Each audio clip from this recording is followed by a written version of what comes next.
You found the coolest place to be, the PlayStation Collecting Nerds, and come on, won't you sing with me? Welcome to the show. Gather round the boys and girls, collectors from around the world, and show the people what they need to know. Welcome to the show. Gonna talk to guests when we got the spares, gonna put their knowledge to the test, gonna laugh and eat, gonna live the dream, gonna show you things you've never seen, gonna sing the song to the break the dawn, gonna rock this party all night long. So come on everybody, let me see you dance. Get yourself ready, you got one more chance. You found the coolest place to be, the PlayStation Collecting Nerds, and come on, won't you sing with me? Welcome to the show. Gather round the boys and girls, collectors from around the world, and show the people what they need to know. Welcome to the show. Welcome to the show. Welcome to the show. Welcome to the show.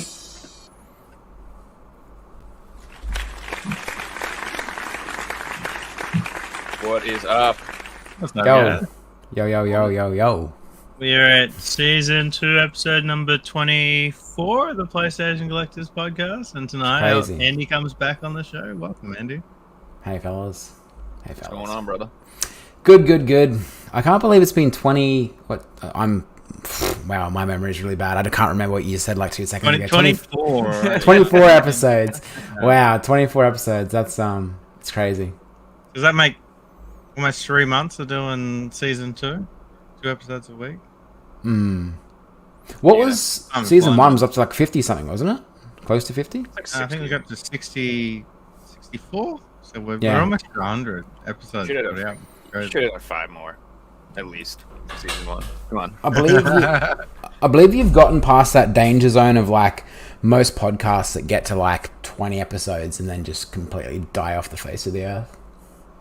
Well, luckily, I never shut up, and I never stop talking. So we can go forever. You know, we can just start talking about pancakes for an hour. We'll be fine. Me and Figy could both die and the fucking podcast would still go on. I think I also was when the podcast started. I was a YouTuber, and now I'm a podcaster, and don't really do YouTube videos anymore.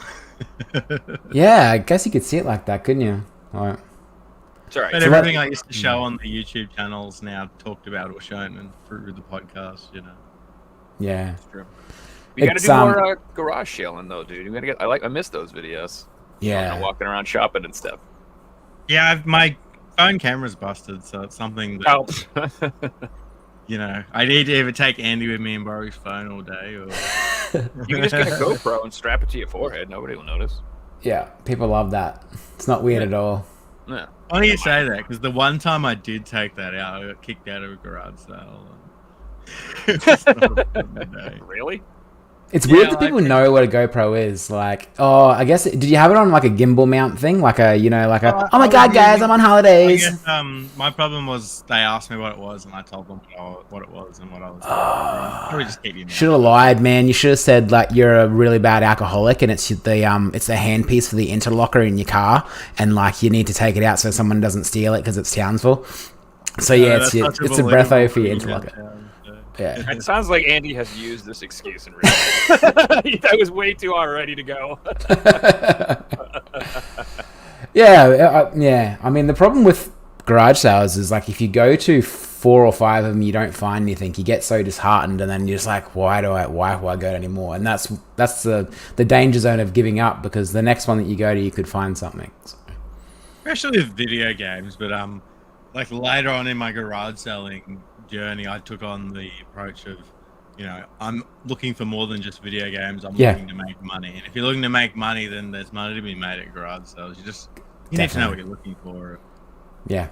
In terms of experience and being willing to step out of your comfort zone once or twice to potentially buy something. Like I bought Beyblades before. I bought a big lot of Beyblades for $20, and I made a lot of money on them. But at the time, I didn't really know if they were gonna do well, if it was worth it, and I had to do my research. They're all different variants. And, every single one's called something, so you got to work out what it's called. And yeah, but now I'd be more willing to pick up a Beyblade by knowing Yeah. knowing that stuff sells, and I know what it's called, and I can visit my old listings. And What about Tarzos? Are they ever going to be a thing anymore or nah? Like no one cares about Tarzos so, anymore? Tarzos, I had a complete set with folder, and I sold it for $150, but I had every single one in the full. Wow. Like What's a 1 to Tarzo? 169. For people who are They used to come in chip down packets under. in early 2000s in Australia. And Yeah, crisps. Oh no, potato chips. Potato chips. Yeah, like You resold potato chips? no. So like in the packet of potato chips, there would be these little discs, and Figsy, like weren't they I know usually? what Beyblades. There's a game. They're like little spinning. Yeah, these items, aren't discs. right? These aren't a game. They're like, aren't they usually Disney characters, or they're themed or something? Aren't they, Figsy? yeah, they were done after. I don't know why. Space Jam and shit. Cheetos guy in my head. Yeah, Like Cheetos. lion. There are a bunch of different characters. It's not a game either. They're just a collectible disc that you used to get. Gotcha. So like you had to be a fat kid and eat like heaps of chips to be able to collect the whole set because you're never guaranteed to get like different ones each time. It's hilarious. Yeah. It wasn't just Tarzos. Do you remember like the Simpson ones? Yeah, vaguely in my head, but not vividly. I remember. Were they also collecting those. But they were the same concept, right? Just a disc Yeah, thing. same concept. They just Yeah. a disc or a card or something that collected in chip packets. Card, maybe cards. Yeah. It just Yeah. goes to show you, like, there, no matter what it is out there, somebody collects it, and that's why it is so good to know stuff. Because man, you know what I mean. You can be. It's just like people collect everything, dude. And it's interesting. Like, I see like a lot. I'd say like the YouTube landscape for like reselling videos has changed dramatically because I feel like a lot of those reselling channels who are putting out lots of like flea market buying, they're not doing that as much anymore either.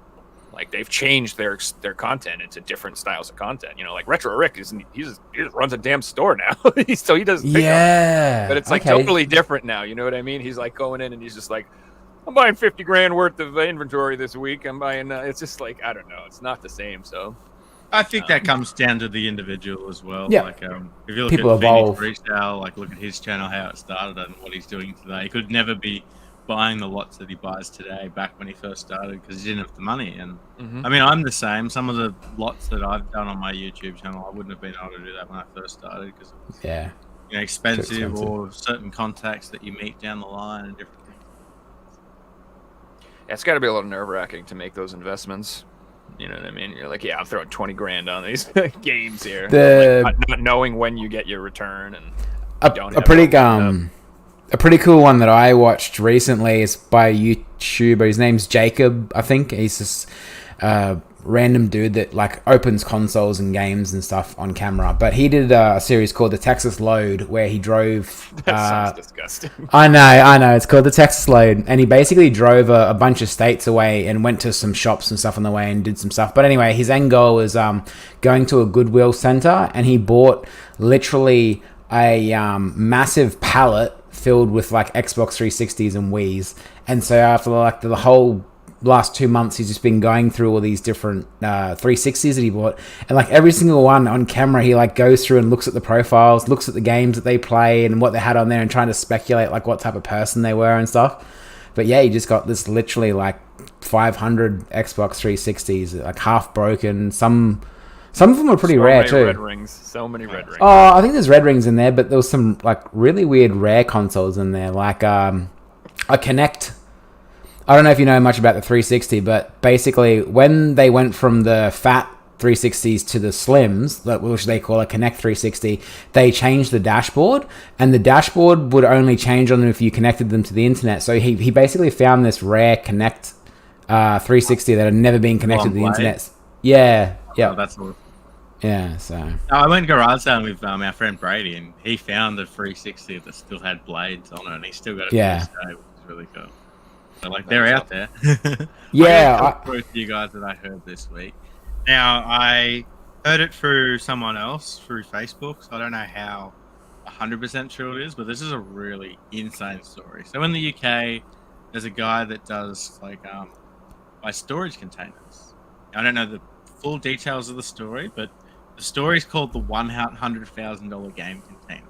So this guy either found a container and he either paid $100,000 or that's what the content is worth. Now some of the games in there I'll talk about in a second, but some are over $1,000 British pounds. So I'm leaning towards he paid 100,000 towards this container. I'll try and find out more details later. But anyway, this container was absolutely full of like rare and collectible and sealed video games from like the early 90s, 2000s. There was a factory sealed Rule of Rose UK copy in there. Wow. £2,000. I'm talking like sealed.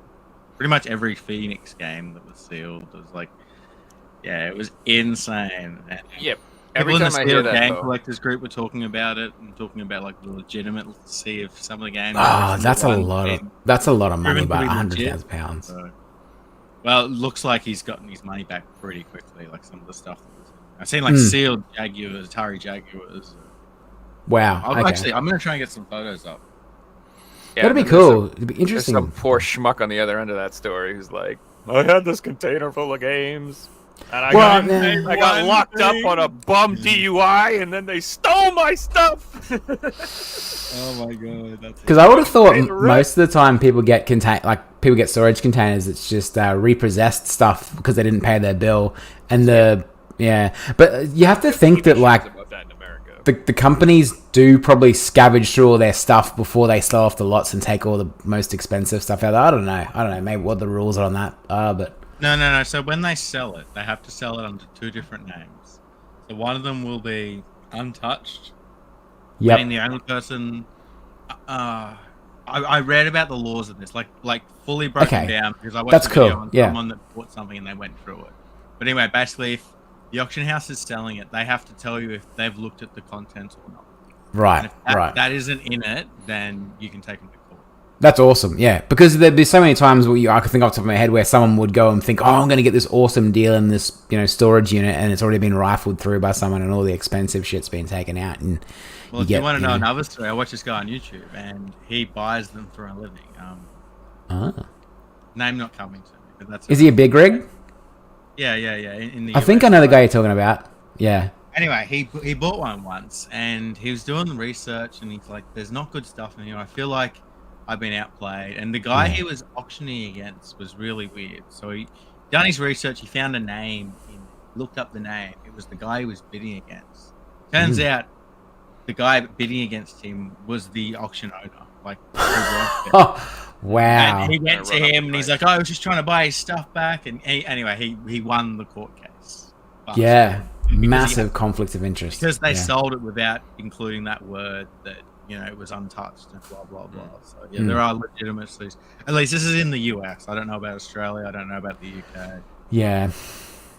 People upbid their own stuff on eBay too. I guarantee you they do that. They Oh. will and so like that's why Shield betting, yeah. when I purchase on eBay now, I don't bid until there's 5 seconds left on the auction. Yeah. It's my first time I bid. What I want to pay, I put it in at 5 seconds, and then they can freaking try to screw with me if they want. But I've learned I don't bid ever before then. People are idiots, man. Like, I buy a lot of cars from auctions and stuff, and you see like a car auction has like 3 days to go, and there's people in there smashing the bid button like 3 days before it ends. Before it ends, it's like, dude, like wait until 10 minutes beforehand and then bid. You'll get it cheaper. Like, just dumb. Yeah, and rookie move.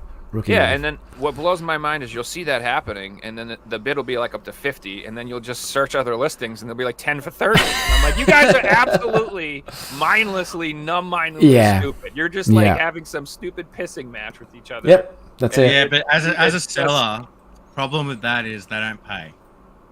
If Yeah. I have an auction where they're fighting over it and there's more on eBay, they just don't pay. Yeah. It's like, well, that was a waste of time. If it's the only one and there aren't more on eBay, then they will pay. But yeah, like it sucks. I will never. True. I don't sell things on auction, and like unless I'm the only person who has a copy on eBay, and I know for a fact that Figsy, I want to buy this game. I want to buy this game. I mean, I probably wouldn't even want to do that. I've never come to that situation. Yeah, it And makes now- sense. That would be the only time where an auction in my head would actually be worth it. And I'm on the other end of it, where if I get a good deal, motherfuckers don't ship it. They just won't ship it. I've gotten like a couple DS games for like $10. I'm like, that's a $50 game. Oh yeah, and they just don't ship it. And I'm just like, oh, you bastards! Yeah. What are you gonna do? You just say, hey, can you please send it? Can you please send it? And they just never do. And then eBay's finally like, hey, here's your money back, and you're like, okay. And because they realize that they sold it so cheaply, it's usually like a shit account that's sold like 2 or 3 things. So they don't give a shit that they're going to get negative feedback or a strike because it's not a big store. So like, yeah, that's, I mean, they'll just create another account later on if they want to sell shit. That's the way it is. Well, and then the reasoning behind that is because big stores don't sell things like that. Because big No, stores they're not dumb sell enough to do that. things that they probably won't get their price. So unfortunately, you're buying off someone who probably is using eBay for the first time and feels like they just got ripped off. So, you know, you got 2 different. So I can kind of understand where they're coming from. Well, they did, but that's it. Be a man. They got ripped off by me. Okay, just let me rip you off. Hey, I'm a man. If I fucking put it up and someone gets it for cheap, I send it. I don't give a crap. Yeah, Well, the way eBay works, if they want to continue selling, they're going to have to pay higher fees because they've cancelled a thing. And they have to do that for 12 months. So they'll be, instead of paying 14%, they'll be paying like 20%. Why do you think? You cop a big loss if you're going to do that. Why do you think eBay doesn't have reserves, or does it have It reserves? does. You can do reserves. Ah, okay, I did not know that. You have to It's an choose it. option though. when you do. Yeah. Yeah, Those It's are just usually eBay options I isn't an stay away auction from too, site though. full stop. Like if you, I don't know about America, but we got sites like Gray's Auctions and it's a little Pickles, bit, Mannheim. yeah, it works a little bit differently to how eBay auctions work. Where, Oh man, it does. Like on cars and stuff, I get so frustrated. It's basically at the last 10 minutes. If someone bids, it adds another 10 minutes on there. So you could get into a pissing match with someone for like an hour of just like bidding, and then another 10 minutes bidding, then another 10 minutes. If eBay did that, that would piss me off so much. but that's how real auctions work. If you're buying a house and you're the Yeah, highest bidder, yeah. you're not going to get yeah. sniped in a minute and 5 Yeah. seconds. That's And not how it works. are sniping apps still frowned upon but not illegal? Yeah, they're still used. Yeah, I've I've never definitely. used one.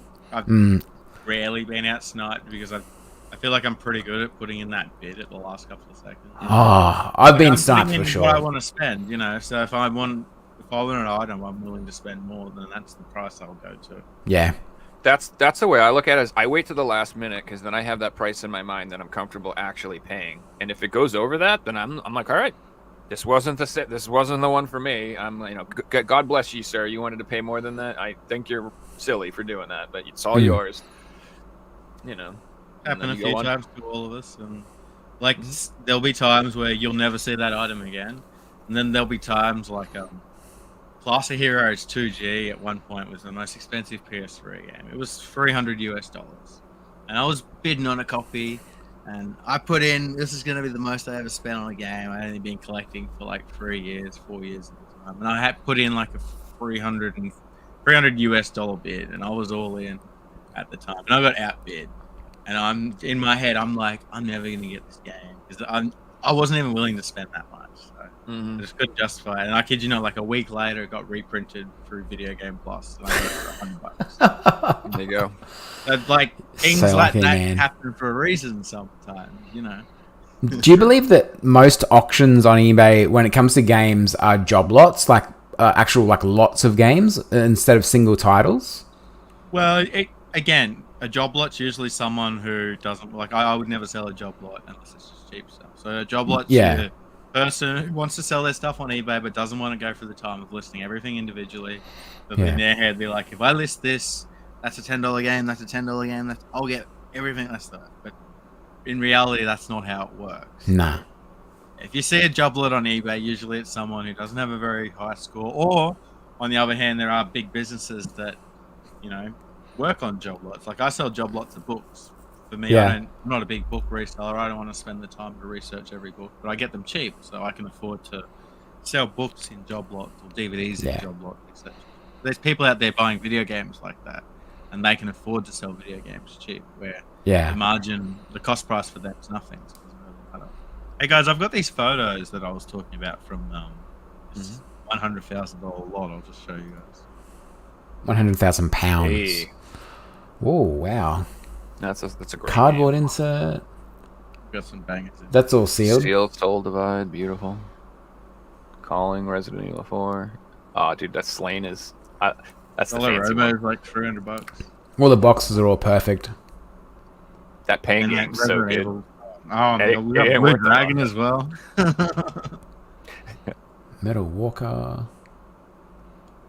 That Slain game is going to be pretty collectible in the future for PS4, I think. Yeah, for I agree. sure. It's strange to me that there's PS4 games in there. Like, it means that the person was putting things in there pretty regularly. Yeah, and recently. Yeah, recently. true. So it's not. You still to see the Wow. shipping Box finish? Jaguar CDs. Yeah, Friggin'. What's that top one? Can you go back? I'm sorry. What's Yeah. that Street Fighter thing? Is that a arcade stick? It's an Super arcade Nintendo stick. Arcade Yeah. stick? Arcade. Oh, Yep, that's arcade pretty stick. cool. I've never seen that before. And then a I have box nest. multiple Street Fighter arcade sticks. I'm kind of intrigued by that. I want to get a bunch of Tekken Double arcade sticks. Dragon. King of Dragons. I'll Jerkin. do my research and we'll see if I can even get this person on or someone who knows about this deal. Get the full story on the podcast. Yeah. I'd be interested to know if you pay, like, oh, well, I mean, it's pretty rude to ask that sort of shit. But I mean, I'd Rocky be interested in, 2. if you paid that much or it's Well, worth that it much. seems to be like public knowledge because random people who weren't the ones who bought or sold it were talking about it in the I doubt he paid that much at a freaking storage auction. The whole point of a storage auction is you bid low and you get to resell. That's the Well, Yeah. you knew that there was, well, that's $1,000, that's $1,000, that's $1,000. This Yeah. is entirely full, and there's 10 How other would he people know, who though? all do the same thing. And Yeah, how does he know? Like, Yeah, but how at does he least know that's the they're on thing? usually They're they'll allowed to show look through it. people, they'll open it up and they'll give people like half an hour to look at it. Not go through it, but just look at it. Yeah, I guess so. He was But it just depends on how hidden the shit is. You've really got to be taking a massive gamble that there's more stuff behind than what you can see is worth £100,000 is 180,000 Australian dollars. That's a shit ton of money on games. Like, Yeah. So my Yeah. whole game collection. I will add though, there are some auctions, some auction houses that they list their storage units and they itemize everything. So they give you a full list of everything you're buying. yeah, That would be instant. which is sus.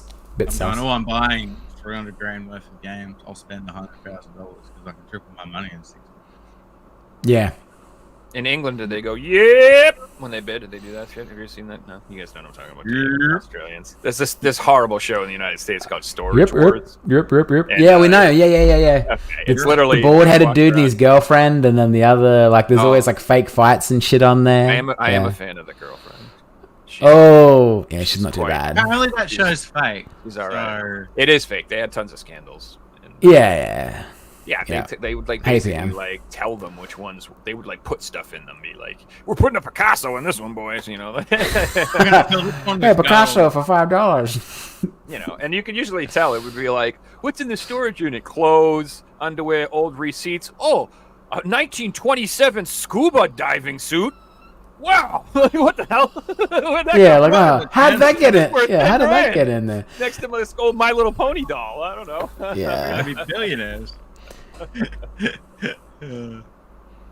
Oh man.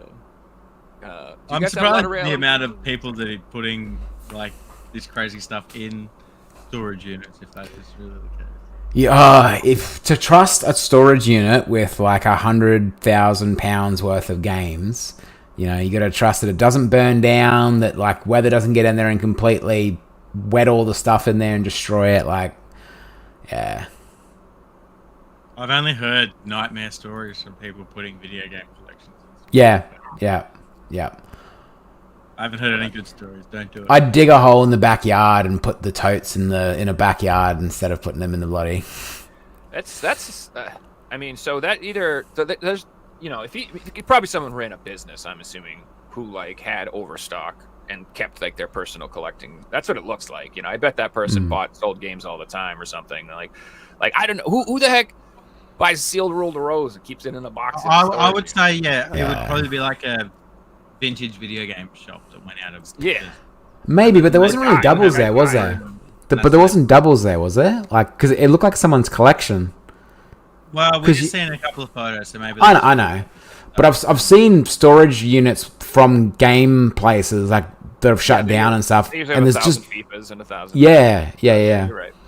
But then again, that's not, you know, these pictures that they got on the internet, people aren't going to give a shit. They want to see the seal, the box demon crest. That's the one that they're going to show. Exactly, yeah. It probably Show was. us- It probably was 5 bins full of Maddens and 5. Yeah, 30,000. can you show me some Madden 12s? Like, you know. Speaking of FIFA, anybody played the new FIFA? I've been playing Yeah, of course he's playing. Of course no, you Joe, have. it's not FIFA anymore. It's EA FC Sport or something. EA Sport 24. Oh, is it? I don't It's know. like Yeah. FC Club or FC something. Yeah, so I've- I don't even know. It's FIFA to me. I've watched my nephew play it, and I couldn't tell the difference between FIFA and it, other than that it says FC24 or something on the banners and stuff. So And I to just me, play that- career mode in those games, so I noticed a little bit of a change from the year before. The way those games work is if you play them for 10, 15 years, you realize some years they remove features, and then once things get stale, they'll put those old features back in and start to rotate them. So, like, we've So got it's new Apple. features that I had back in 2012. yeah, it's, Like Apple. it's an Apple product. Yeah, what they need is like another mode, like completely crazy, like zombies isn't Call of Duty for people, just like such yeah.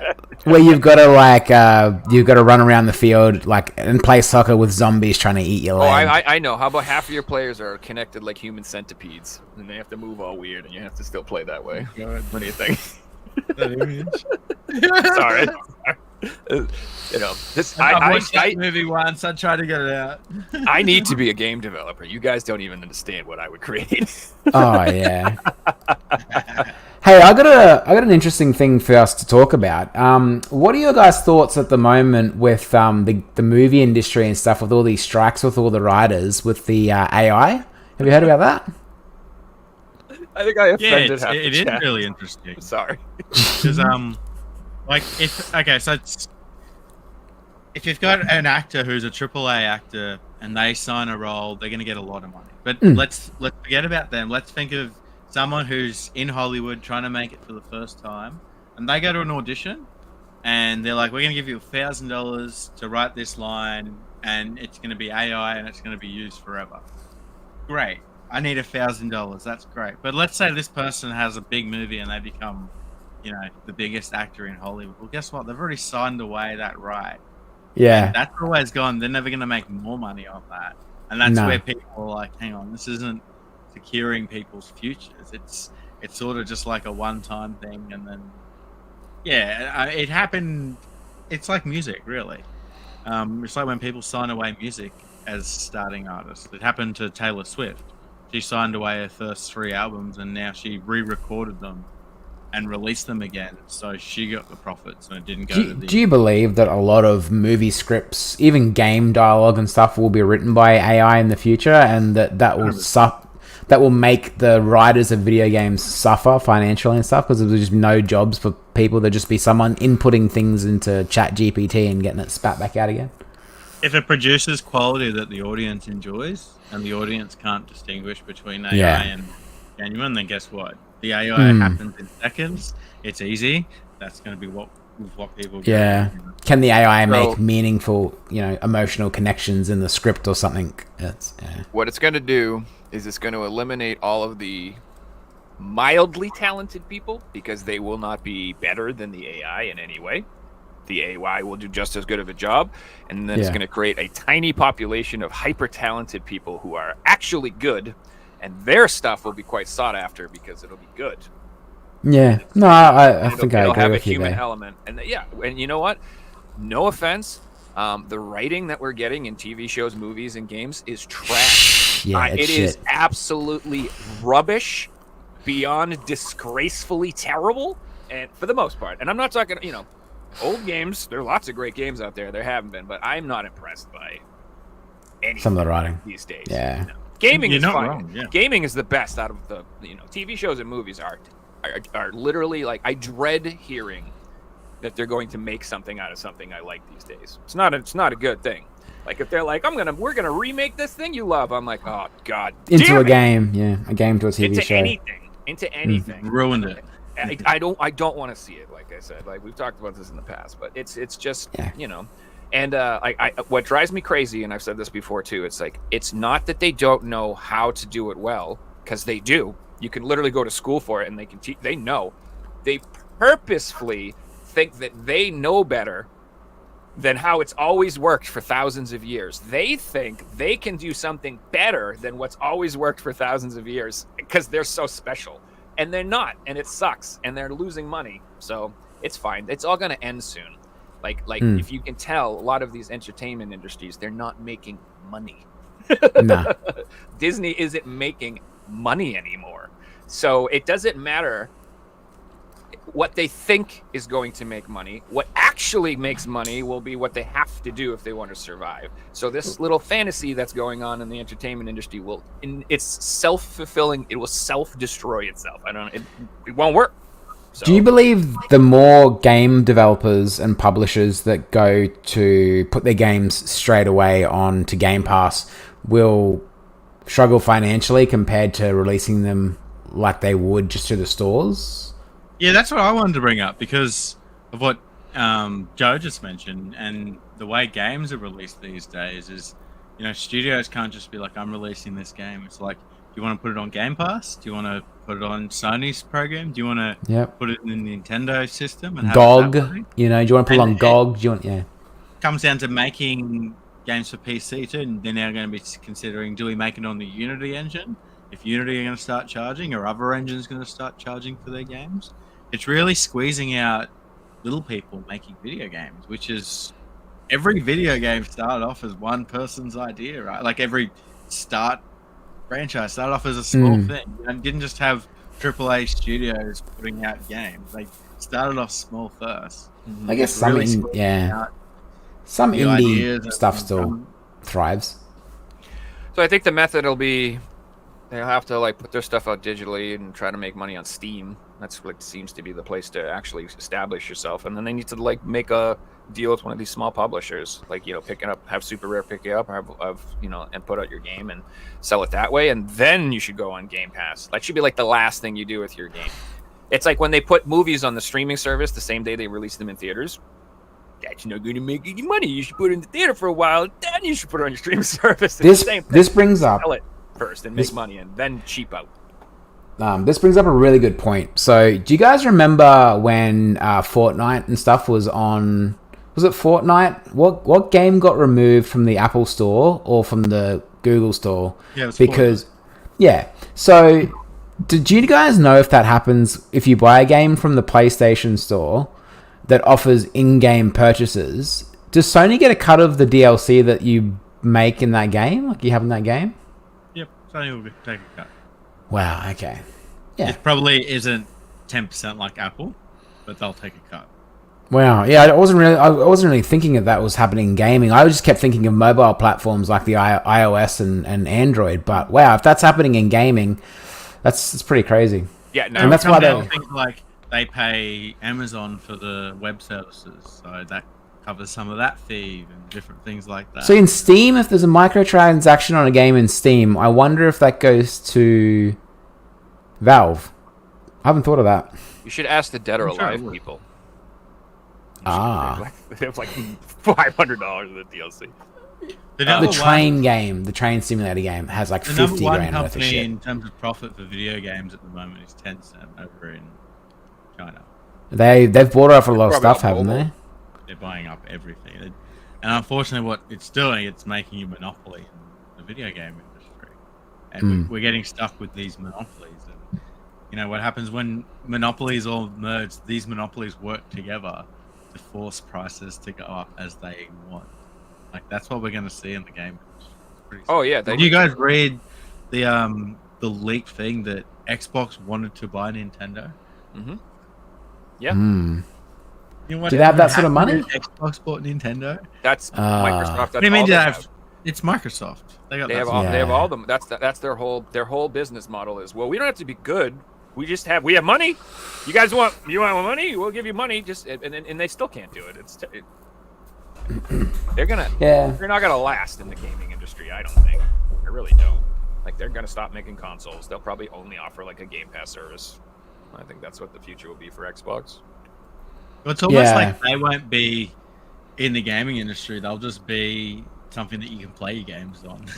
Like we just buy other people's games and you can play them on our system. We don't make them. There'll just be a service. Yeah, the streaming technology is still not there, but because of everyone's home internet connections and how far you are from servers, there's still input delay. And I mean, that's why Stadia from Google didn't really. I mean, if Google can't make it work, you're fucked. Like everyone else is fucked. basically. And Apple gaming consoles have never worked either. Like, that's No. the biggest companies in the world. But like So Yeah, mobile gaming in some of these third world countries and countries like China is just insane. Like yeah, that's where the money is, and these companies go where the money is. you got to imagine the tech. We're gonna have global Starlink free internet at some point. There will literally just be internet everywhere you go soon. yeah. It's just gonna be pumped in from a satellite, and just no wide nothing. Just it's everywhere. So things will change in the future, and that's the with trying to predict the future. You always have to keep in mind that there will be some sort of technology that comes out that changes everything. Yeah. It's like you don't know that's coming, and when it does, you'll be like, oh. Now we have these little magic Wi-Fi key rings. Woo, we're good. Yeah. Like that's so it will happen. Like Everything like else you is said, just done too early. But that's the problem, Andy. Is they're colluding. They're going to do it all at this. If one of them does it and the other, they'll suffer. You see what I'm saying? Because people have choices, and that's the problem. That's why, not to get, but that's why capitalism is the best, boys, because you have a choice. Yeah. About what happens based on what you do with your money, and they don't like that. That's why the people who run things, they're not a huge fan of that, because they would much rather be able to just be like, buy our crap, because that's all there is. Yeah. Hey! Yep. They would much rather that. So, just keep that in mind. Like, it's a... I love the fact that they're going to be able to do that. So anyway, like I said, they're going to collude. It's like the same thing. Like, they always... You can see them mumbling how they want the price of games to go up. Like, they don't want any more $60 games, and they're slightly going up, and they're slightly going up. And, like, PlayStation did it first, and then Nintendo released, like, that one, Tears of the Kingdom was, like, a little more than the other games. And, like, as long as they keep being like, hey, is that all right? What are you guys doing? If 70 is all right, 70. What about 80? 80, all right. They're going to collude. What are your Test the Game of the waters. Year editions that come out 1 week early going for? 140? Yeah, right, 140. That's the thing now. If you put out a game a week early, you can charge $30 or $40 more. So games are now being released with 2 release dates. Do you believe? Play it early, and the real trash. Do you believe And the I know story? it's- Well, especially for Game Pass, because they're getting people on FOMO. They're like, hey, this game's going to be free on Game Pass day one. But if you want to play it when everyone else who's playing competitive plays it, you got to pay, and you can play it 10 days early. And if you don't, you're going to be behind the 8 ball, and you're not going to be able to catch up. And then this is, dude, this is literally me 3 days ago with Forza. Like, that's literally what I did. Well, I paid $150 to play it 5 days early. Like, because buying a new game in 2023. So I wanted to talk about buying new games. So yeah, tell us all about what happened 3 days ago.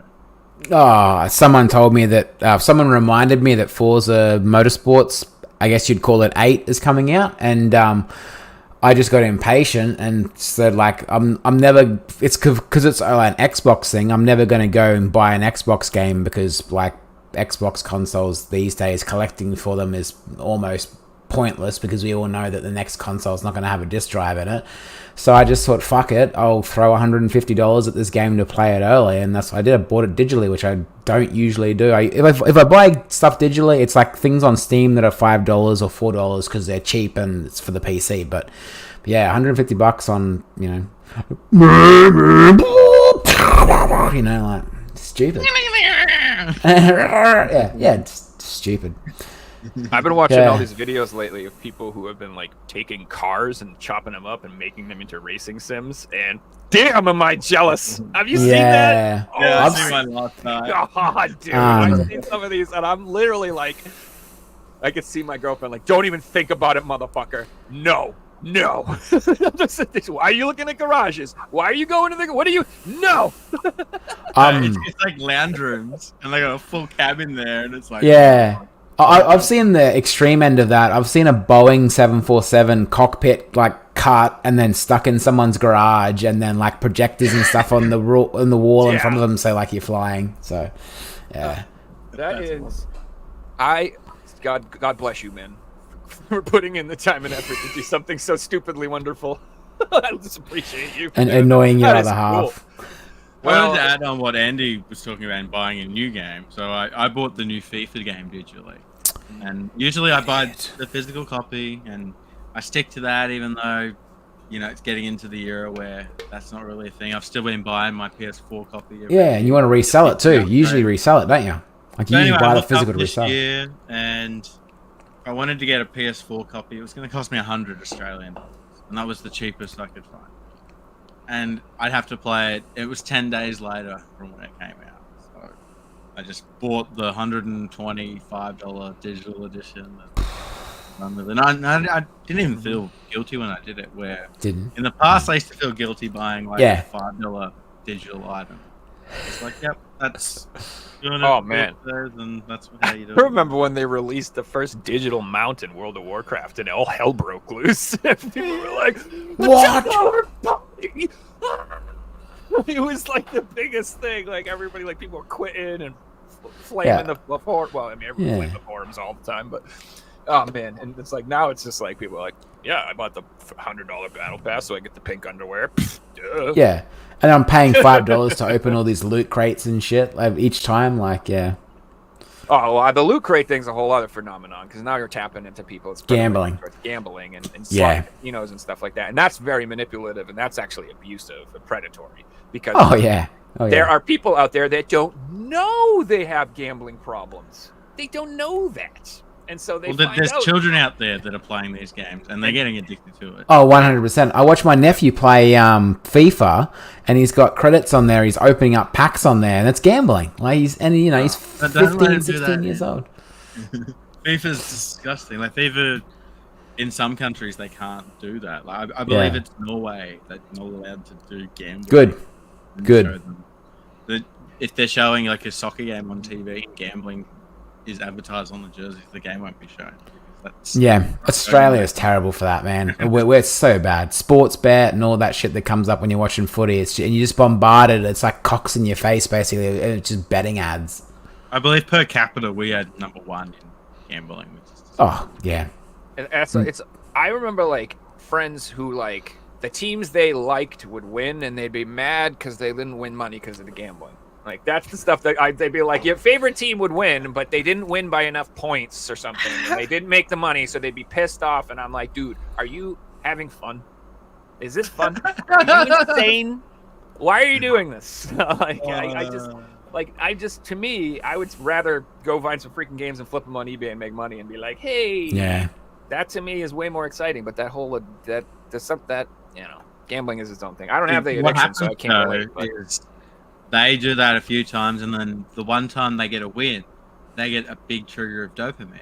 yeah, And Yeah, they believe that they've dopamine won, yeah. again, Yeah. They can't get the same win. They have to have a bigger win. And then when they do have that bigger win, they get that same feeling again. And to chase that same feeling, they got to have an even bigger win.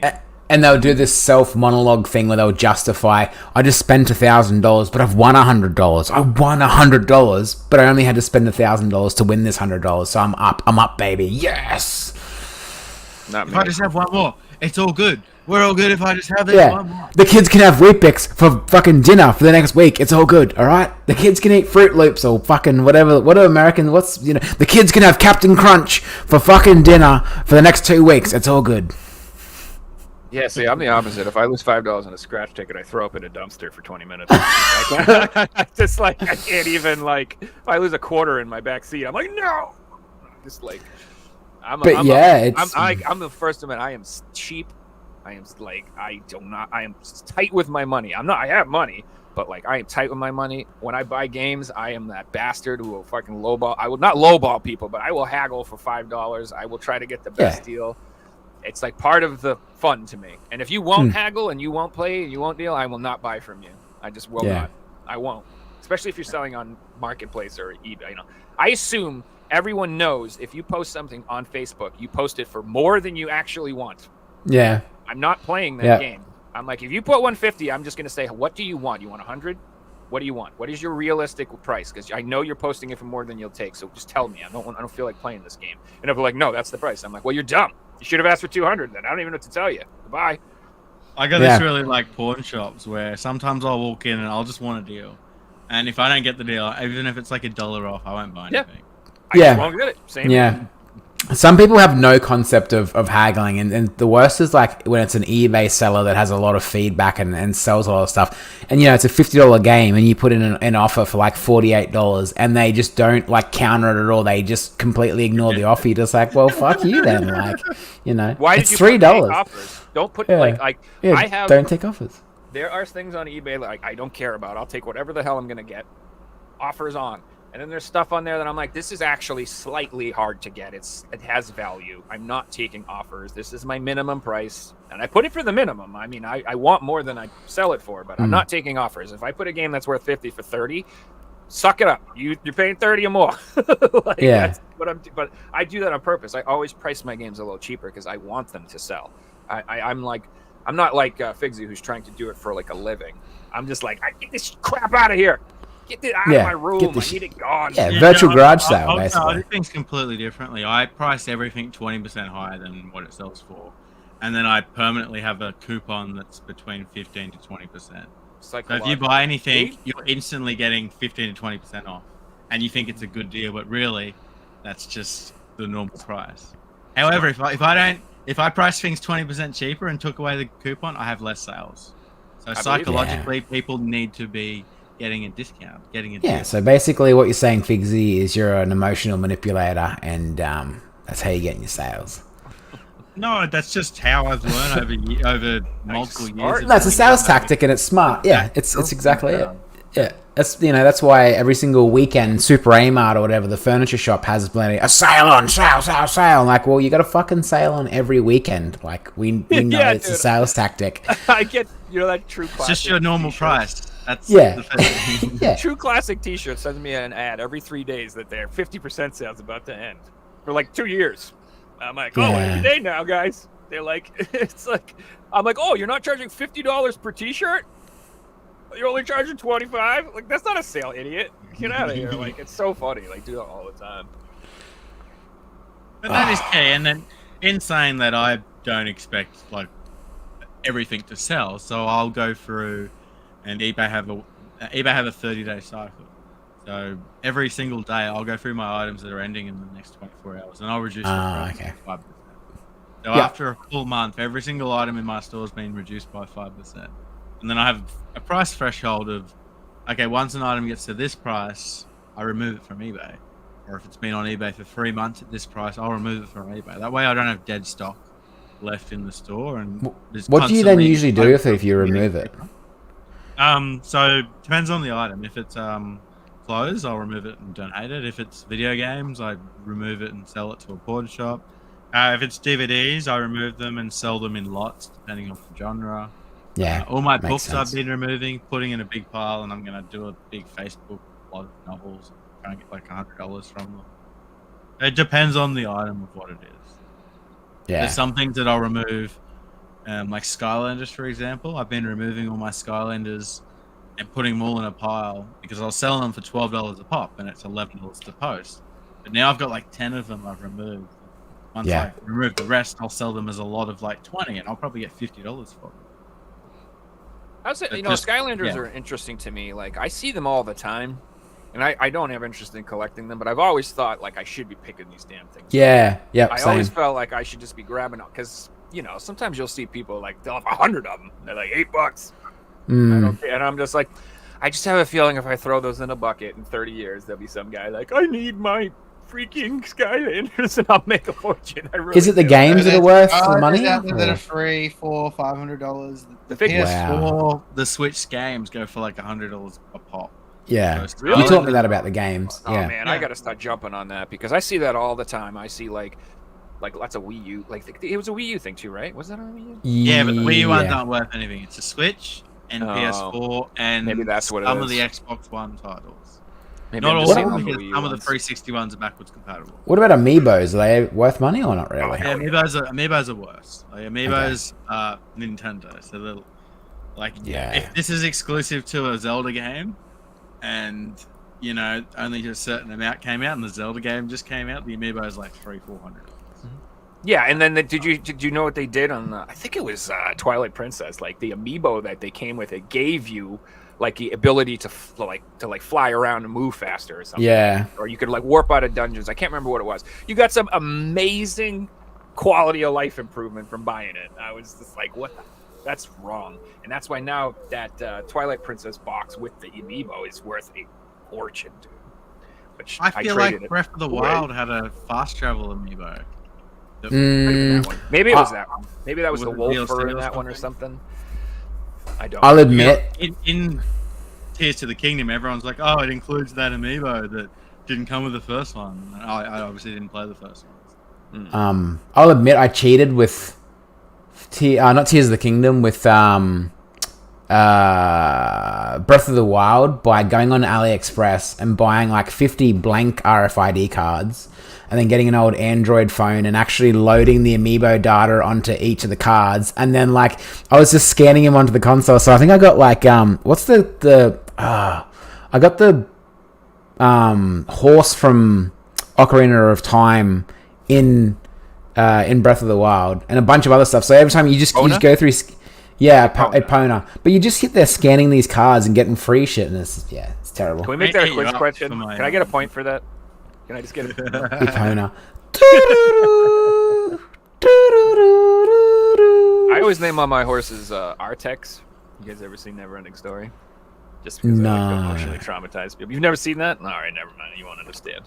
I always name name mine my dog video food. game animals after my own pets. It's always just been a thing my whole life. So you want to ride your dog around? I ride Octavia around. There's this Call him the RSPCA. there's this movie called the Neverending Story, and it's just like an old fantasy movie. And there's this scene. Oh, we know that. Yeah. Yeah. Okay. Well, there's the guy. His horse is named Artex, and there's this really traumatic scene. I'm smart. Spoilers, guys. If you haven't seen Neverending Story from 1988 or whatever. The horse dies in the mud, and the guy's like trying to pull him out of the mud, and he like dies, and like Actually, it was yeah. so traumatizing as a little kid, dude. Is it was quicksand that he sinks into? Like, it's like mud. Yeah. It's like Yeah. I think I know Yeah. the one you're talking about. And Yeah. then, like, literally, like, I always do that just because anybody who, like, is familiar with that gets, like, instant PTSD when they see that. They're like, oh, why would you bring that up?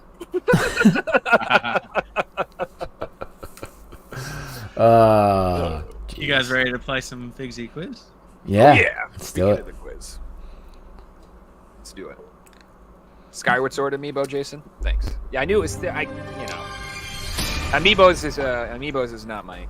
Yeah, it's a for foreign sure. thing to me, too. It's another one of those things where Get the chat score up. I'm scared to start because I won't stop one of those things. I don't start collecting things these days. And there's so many of them committed. for so many different games, so... All right, guys. So we have leading on 4 points. Jason Trickster. On Oh, 3 boy. points, we've got Mario, and Banfi. Boom. On 2 points, we've got Cyrus and the Collectionist. And on 1 point, we've got Windy Corner TV, Jimmy J, Lulu Girl, and West. So first person to 5 points gets a video game. Jason, you are this question away from winning a video game, so good luck. I have a question, Figs. Do you mind if I ask? When someone gets 5 points, are you going to reset everyone's scores back to 0? We will have to talk to Pavel because it was Pavel's idea. So Okay, I'm just Yeah. we'll curious. reassess that, and Work it we will out. do something new for chat though. So, in case anyone wondering, we don't know what the hell's going on either. So don't be upset when the rules come out. But it will most likely be a case of points being reset and a new competition. Yeah, that would make I'd more say sense. so. Unless you got a lot of games. Oh wait, you guys want Elder Scrolls Online? If you want Figsy, I got them. Just let me know. We can keep 1 point. Anybody gets the question right. Elder Scrolls. Aren't they like pieces of shit that cost like $1 or something at Yeah. GameStop? I And the bought expansion packs and shit? I bought them as replacement cases. I ordered Yeah, like 50 yeah. replacement cases, and I got boxes of Elder Scrolls. Far All right, chat. out. Your question this week: we are looking for the video game. Need the full title. First person to answer gets the point. Banfi two said, "I would pictures or take what? one signed copy from Joe." All right, there you go. You got it. Signed keyword. Elvish. Andy Joe, we're going to volunteer on who would like to go first tonight in the quiz. Andy will go first. I volunteered him for him. Okay. Before we start, I can reveal Mario has correctly answered this week's quiz question. With Ah, last day of June. wow. Mario that was takes pretty good. another point. Well done, Mario. That's good. I thought the flower might be like a separate picture. I Yeah. was a little thrown off there.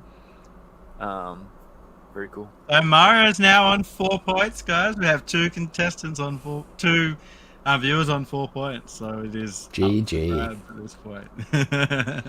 No, it's kind All of right, so Andy will be going first in the quiz. Yep. You'll be going second.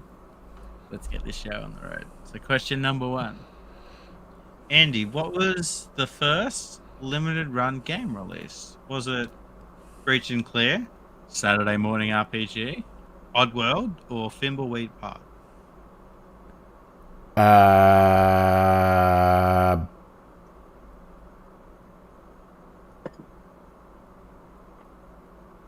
Oddworld? Incorrect. Joe? Ah, it was Breach and Clear. damn, I was going to say that. Correct answer. Breach and Clear. Joe takes a point. All right, question number 2. Joe, this What's one's for you. First PS4 one. What was the first? Was that Saturday Morning? Saturday RPG? Morning RPG. Yeah, that's what I was thinking. I was confused. I was a little confused. Joe, what was the first super rare game released? Was it The Flame and the Flood, Shelter Generations, Human Fall Flat, or Worms WMD? I think it was The Flame and the Flood. Incorrect. Andy? Worms? Incorrect. It was Human Fall Flat. I believe Worms was second.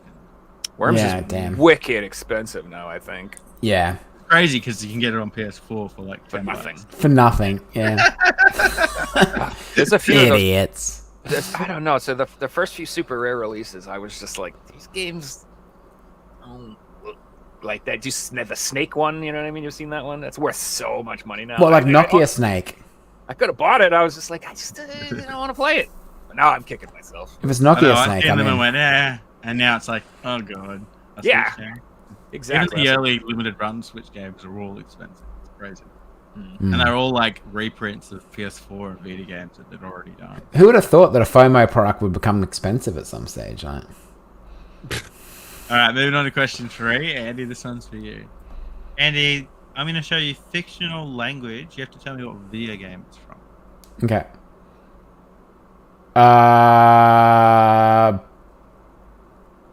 Is that from Wind Waker? I'll give you the point because that is the Highland language from the Legend. Yeah, boy. Question number 4. Joe? Game designer Jordan Mechner digitized videos and photos of his running and jumping brother, who climbed on various surfaces. Jordan later used these actions in the 1989 video game titled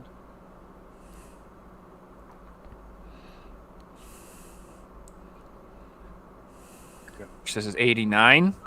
89. Prince of Persia. That was older than that. No, gosh. All right, well, I already said Correct it. answer is Prince of Oh, Persia. yes! Because Yes! Prince of Persia is Yes. in the Commodore 64 game, isn't it? Before you talk yourself out of it. Oh, yes! Yeah. Thank God. Prince of I Persia. was thinking. Nice one, I'm Jay. like, oh, dude, that was good for me. Good guess. I knew that. Easy. Yeah. All right, quick score update. Joe's got himself an early lead of 2 points. Andy's right behind on 1 point. Still Anyone's game. Yep. Moving on to question number 5. Andy, I'm going to show you a demake. You have to tell me which video game's been demade. So this is an Atari version of the game. Halo? That's a good guess. That is Halo. Yeah. Nice, dude. Nice, 2016. dude. That's really good. Not what I was gonna guess. A Common What Rider. were you going to say? I was gonna say Common Rider. You know the guy. Ah. Nah, I saw the little things in the ground and they're like, they reminded me of the little no people that you kill at the start. All right, Jack. Question 6. I'm going to show you. I'm going to play video game music. You have to tell me. I'll take what video game or video game series this week from. I'm so bad. Hmm. I'm a musician. You'd think I'd be good at this?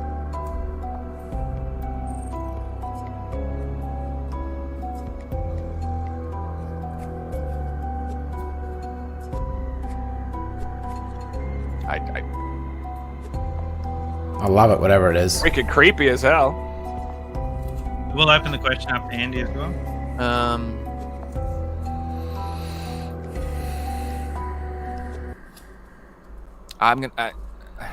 Dude, I don't know. No idea. Zero clue. All right, any video game series. Walking Dead. Not The Walking Dead. Andy? Look, I have no idea, so I'm just gonna take a stab in the dark. Is it from Sounds like a Telltale game. one of the Metal Gear Solid games? Interesting, but not Metal Gear Solid. So that was from when you go into a certain Pokemon town called Lavender Town, and that's the Oh, no way. I am. Oh, okay. My Achilles heel is Pokemon. Let me tell you, I just don't know. But that would be like an 8-bit. That doesn't make sense. That doesn't sound like an 8-bit song. Anyway. I Maybe it remember. got remade. Yeah, that's what I mean. That's like not the actual song that you'd hear on a. Like, yeah. I think Lavender Town was. Oh no, it was Red and Blue. Red. Yeah, Blue, so it'd be like old Red and 8-bit Green sound. as well. All right, moving on to question number 7. This one is for Andy. So this next round is going to be our covers again. You have to work out the covers from the photos. Yeah. Andy, here's your cover. Oh my god! Oh! Hey, wait up. Is it Chrono Trigger? They're all like that. Val, what are you doing to me? Could be worse. We have to skip this round. Yeah, we have Could be to worse. skip.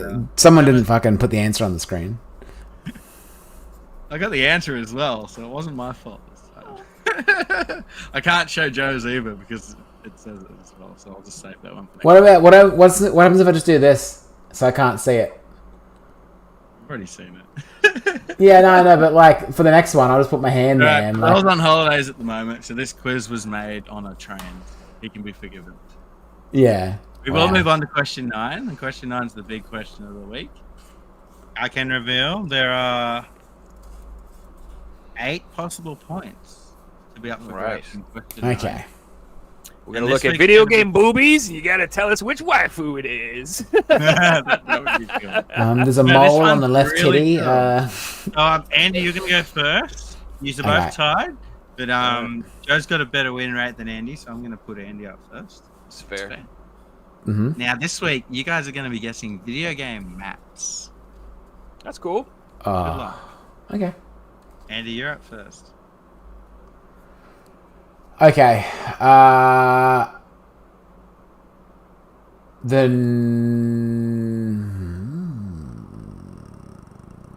So the 1996 is Donkey Kong Country. That is Donkey Kong Country 3, correct? Yep. Joe? 1991 is Super Mario World. That is correct. Joe takes the point. Andy?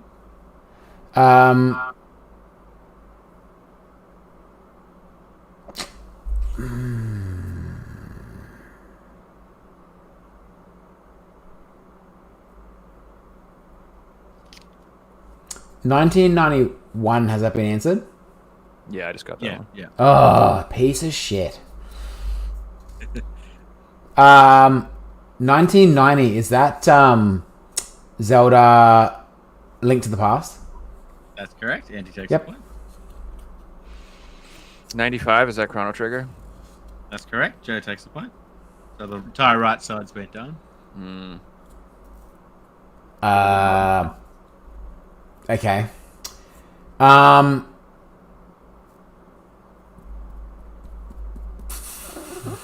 2013 looks so familiar. Yeah, it does. I was thinking about Okay, 2013, is that Grand Theft Auto 5 but flipped? That's Grand Theft Auto 5 sideways, correct? Yep, cool. Yeah. Dude, I don't know any of the others. I don't know the rest. I really don't. 2013 was the only one I had a clue on, and I was still wrong. 2015 is freaking gorgeous. Whatever it is. You look at 13, you can see the 5 in the bottom hand corner too.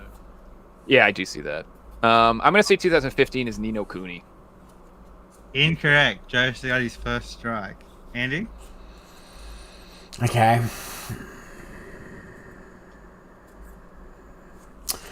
Why does that logo at the top of 2015 look familiar? It's... You guys have probably played all 3 of these games you're trying to guess. I'd be surprised if you haven't played either of them. Both of you.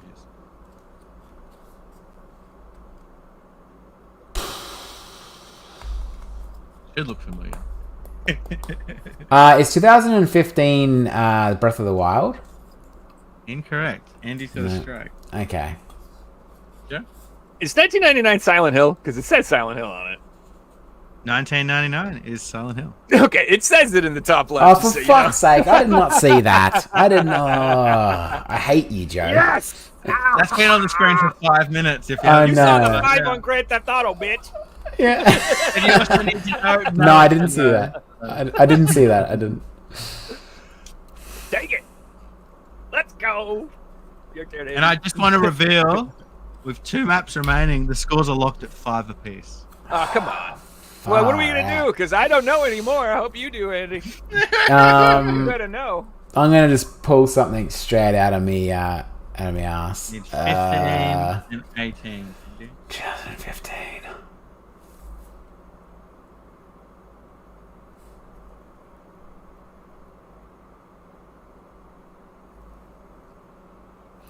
Is 2015 a Far Cry game? Incorrect. Andy's got a second strike. Joe? No, for God's sakes. It's 2015 Dragon Quest. Incorrect. I'm out. Joe's got a second strike. Oh, that's my second? Okay. Oh, yeah, Ni no Kuni.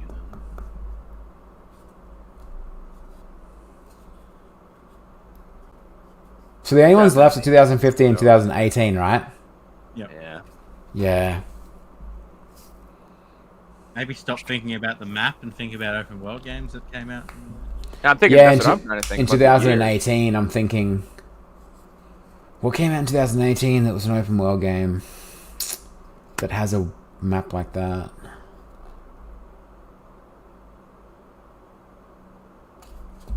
Barbie, I think it is. That's what you want to say?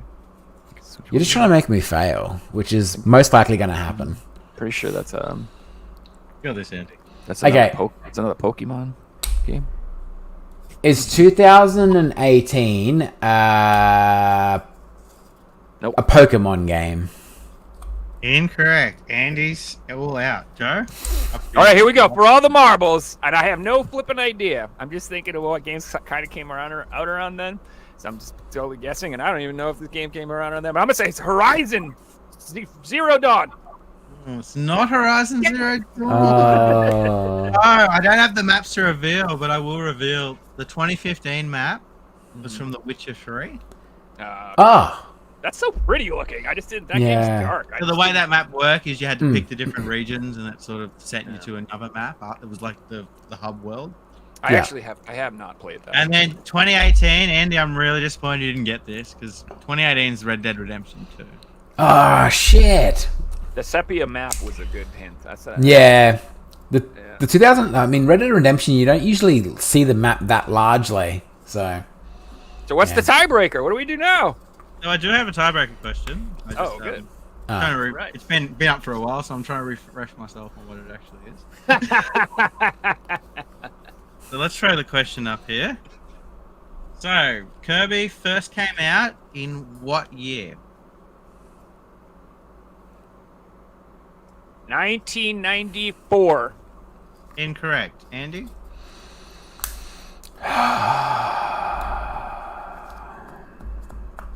Hey, Google. No. Shut up. If I hear Alexa. No, I don't have anything Googling now. I'm just trying to work. I'm trying to think in my head if Kirby was a NES game or not, or if it was a SNES game or a Famicom game. So, Well, I don't know. See, I know a better idea of when it came out in the America, but I'm just assuming this crap came out in Japan. Yeah, this is the first appearance of Kirby, which Yeah. may have been called Po Poo Poo. Okay, Poo Poo Poo. I His name think was Poo Poo a Poo. giveaway at the top is it says Game Boy, so I'm gonna probably say 1988. Correct. These are both pretty evenly off too. It was 1992. So guys, Wow. this I was week's closer. winner of Figsy Quiz, I was it's a closer. draw. You both win. It's a Congratulations. draw. I was 2 years off. and he was yeah. 4 years off. I thought it was whoever was closer. No. Nah, one of the year. Baloney. One of the year. Only taking Yeah, the but correct you answer. would usually do whoever's closest if only it's taking a the correct release answer. date. This We are having a draw, guys. We've only ever had 2 draws in the entire history of Figsy Quiz. We have now had our 3rd draw. Absolute marvelous moment in history. That was good stuff, man.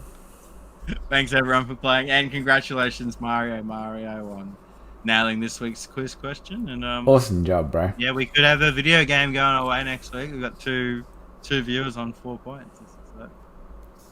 And thanks again, Pavel. That was awesome on smashing That was out the good. quiz on the track. Even if you fucked it up, it's all good. You know, if I We got appreciate my it. my picture game question, just saying, I'm the king of that. I mean, I should have gotten Chrono Trigger. Like, I did get that correct. So Probably. technically I won. You probably would have. Well, yeah, of course you got it correct. That's not the answer. You read the words. You got it incorrect. You You don't banished. get a point for reading words. Sorry. That was fun. The maps are really cool, but that was one of my funnest with that. Yeah. That was mad. So good. Well, me and Joe talk about what we play all the time. Andy, what have you been playing the last couple of weeks? And how's the new Forza game? Tell us all about that. The new Forza game is disappointing, but also good at the same time. Obviously, everyone knows that Forza games are basically like FIFA games and Madden games, where it's the same. You can't really change racing car games that much to make them revolutionary and stuff. The new Forza game has something going for it where it's got a new reward system for upgrading the cars. So in most Forza games, you get given a lot of things at the start. Like you get given money, you get given cars, and you can just go in and upgrade the cars to whatever spec you want straight away. In Forza Motorsports 8, it sort of teaches you to have to drive the hell out of a car before you can get the parts to upgrade it. So like if say you've got like a little Subaru, whatever it is, you start off with doing a bunch of laps and you'll be able to upgrade the brakes and the sway bars on it, but you won't be able to put any power into it until you keep racing. So it encourages you basically to drive and stuff. I found myself with this problem in older Forza games where you get given everything and you just get bored because like you can get a shitbox car and do all these mods to it and make it really fast, and then you're just like, oh, what now? Like there was no grindiness to it. So yeah, they've added an aspect of grindiness to the game that I think people will enjoy because you won't get bored as fast. You just, yeah, you got to work it. It's like Gran Turismo is. Gran Turismo is like that. It's grindy. I used to love the grindiness of like Gran Turismo 3 Yeah. and 4. Yeah, When you buy finally shitbox unlock used that cars and car, it felt good because you earned it. yeah, but Forza games have a bad reputation of, you know, spinny things coming up on the screen. You win like 4 or 5 cars at a time, and there's so many cars to choose from. It just becomes overwhelming, and you just go, oh, no, I don't play anymore. I've got everything, you know. So Dude, I remember back in the day, my friend had Forza on 360, I think, and all we used to do is try to make like really offensive bumper stickers from the store. yeah, they've got We used to make signs. some seriously like really offensive ones, dude. It was great. But if you could like get them before they were banned, like you could keep them. Yeah. If you got them from somebody else and then they got banned, you could keep the one they made. Well, like I mean, it's not really. You saw one up there that was really inappropriate. Everyone tried to get it because it was going to get pulled down. It's not really offensive, but one I had for the most recent Forza Horizon Mexico version was there's a truck in there and you can put Border Patrol stickers and stuff on the side of it, and yeah, they got taken down pretty quickly. So. It's just Fake taxi on the side of taxis and stuff. So. man, it was fun when you used to be able to have fun. But other than that, I finished Starfield, and yeah, I won't give any spoilers to it. My advice to people that are playing Starfield is don't rush the main story. Just enjoy doing what you want to do, and if there's a side mission comes along, just do a side mission. Don't rush the main story, and just enjoy the game at your own pace. Don't feel like you have to finish the main story first. Just take it as it comes when it comes to missions and stuff. Just if someone offers you a side mission, just do it. Andy, I feel like we played that game completely differently. We did. Yeah, I rushed the main missions and regret it, and I wish I did what you did. What you're doing. Like so 120 hours in, and I don't know if I'm halfway through the main story or not, because I just do it. I just walk around the map, and I don't look up missions. I wandered into a mission. Suddenly I'm doing this mission. I just wandered into another one. I think that's the way to do it. And be like, this planet's got another mission. I'll go and do that one because I'm at the area at the time. And that's how I'm playing the game. I haven't fully discovered this area. Let's work on this planet, and then I do that planet. Let's do the moons while I'm here. Or there's another planet over there. Let's go and do that planet. And it's got a moon. Let's go and fully scan that moon. Yeah, I rushed it, and I'm having trouble with motivation to go back now and play it because I've finished the main story, and it's sort of like ruined. Not ruined. You gotta the make game, a new but... character. Do a different build. Yeah, you can do a different build. Yeah. Yeah, that's the way to do it. I remember I think I've been telling you this. Like the first time I played Skyrim, I was like, I just tried to do every single possible. Everything you could do with one character, and then I realized I'm like, that's not how you're supposed to. No perks. You're There's just perks. To play half of it, and then play another character as be a thief, and then see the other half, and then be a wizard, and see all that crap, and then be a knight, and But I was like, no, I shall be a two-handed wizard, thief, arrow shooting assassin. That was just so stupid. Could I ask something that I'd like to get Andy's opinion on? So. I love the game, and I'm not enjoying it at all. But there's something about the game that I don't like is it's really easy. I don't know if I'm playing it on the wrong difficulty level or what. But I've only died 10 times in 100 and something hours. Yeah, I don't feel like I'm ever really challenged. Where the combat is relatively easy. Med packs and stuff, you can pick them up everywhere. So it's not really. But then again, with Skyrim, it is a very Skyrim feeling game. Skyrim is pretty easy as well without dying. So I think it's not enjoyable though because of that reason. Then No, it's definitely not.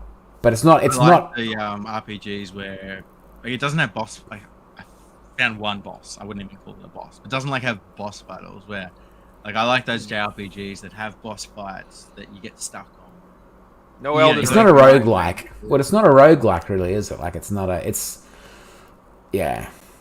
definitely not supposed to be. High-level planets, but I've even been to planets that I'm not scaled to be at this planet, but it's easy. One thing I guess is hard is it's the combat and stuff for me wasn't hard, but for me I found it hard to get XP points to level up. I finished the game. And I'd only just unlocked the first row of perks and stuff in the skill thing. Does that make sense? But I would argue that they designed the game to be played like me. So exactly. So that just proves that's how it's supposed to be played. I've unlocked certain things that I'm using it in the campaign. And if I hadn't unlocked down the bottom of the skill tree, I wouldn't be able to. For example, there's stealthy missions that you have to unlock certain things. And if you don't play the game like that, you can just go through the mission and kill everyone, and you can still complete the mission. Yeah. You get different cutscenes, and you'll play it differently, and the story will change because of the way you play it. So if you really want to get that experience out of it, you've got to play it with the skills to unlock that you have to grind to get. And, they almost encourage that in a way. It's a very tough game to level up. You don't level up in an hour. It's an hour and a half, 2 hours, and then you might get a level. Yeah. I'd say it's about a level an hour. That sounds about right, about a level an hour. It took me about 20-something hours to complete it, and I was at level 20-something or 30-something when I finished it. So that's doing the main missions. I'm level 60, and I'm 110, 120 hours in. Wow. 2 hours Yeah. level, And obviously, the more levels you get, the easier it is. Takes longer too. So the higher level you are, the longer it takes to get to the next level. Yeah. It's definitely a great game, and everyone should probably, if you have an Xbox Series X, play it if you have a computer that can play it. It's definitely worth playing. I would if I was someone that only has a PS5 or whatever. I wouldn't go and buy a Series X just to play it. Like make that as your main purchasing power of buy or decision of buying a Series X. But yeah, I would it's almost definitely a good recommend game. buying a Series S to play it. That's how much I'm loving this game. And I messaged Andy like, I'm gonna buy a Series X just to play this game. Yeah. Well, here's the thing though, and this is important though. It may not be right now the game that makes you buy an Xbox, but when the next game comes out, it is now the other game in that list. So Yeah, now when the new definitely. Skyrim comes out, you'll be like, well, I can play Starfield now, and I can play that. Like, so what Xbox really needs is they need like 3 or Exclusives. 4, like not just one. I'm sorry, one.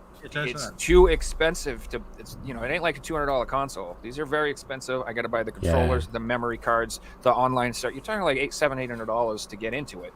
To play one game, yikes! That's a tough sell for me. But if you could, if they were like new You get Gears, Halo, you get new this, Halo, you get that. new Skyrim, Starfield, new Panzer Dragoon, like give me something. I mean, they tried a new Halo. It's and got to it be was- those AAA because you don't want to get. You're not trying to get gamers that are playing Panzer Dragoon. You're trying to get gamers that are playing Call of Duty and Grand Theft Auto 5 and FIFAs and the ones that are spending money on Game Pass. And Yeah. it's those casual games. So we were talking prior to Starfield coming out that it needed to be like this. Yeah.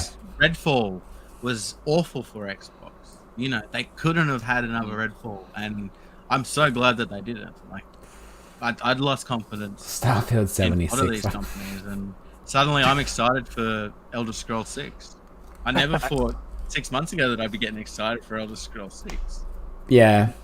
Oh, But, I'm yeah. excited. You kidding me? I'm totally excited for Elder Scrolls 6. But they did warn us After, it's a like, long way 4 away. hours, So you know. they didn't they warn us that it was like a 2026 thing that Yeah, you might it's a not- long way away. But Yeah. but in the back of my head, I'm like, that experience is coming, and Mhm. it's going to be good, if not better than I'm having it. I mean, it wanna was add good. that, Yeah.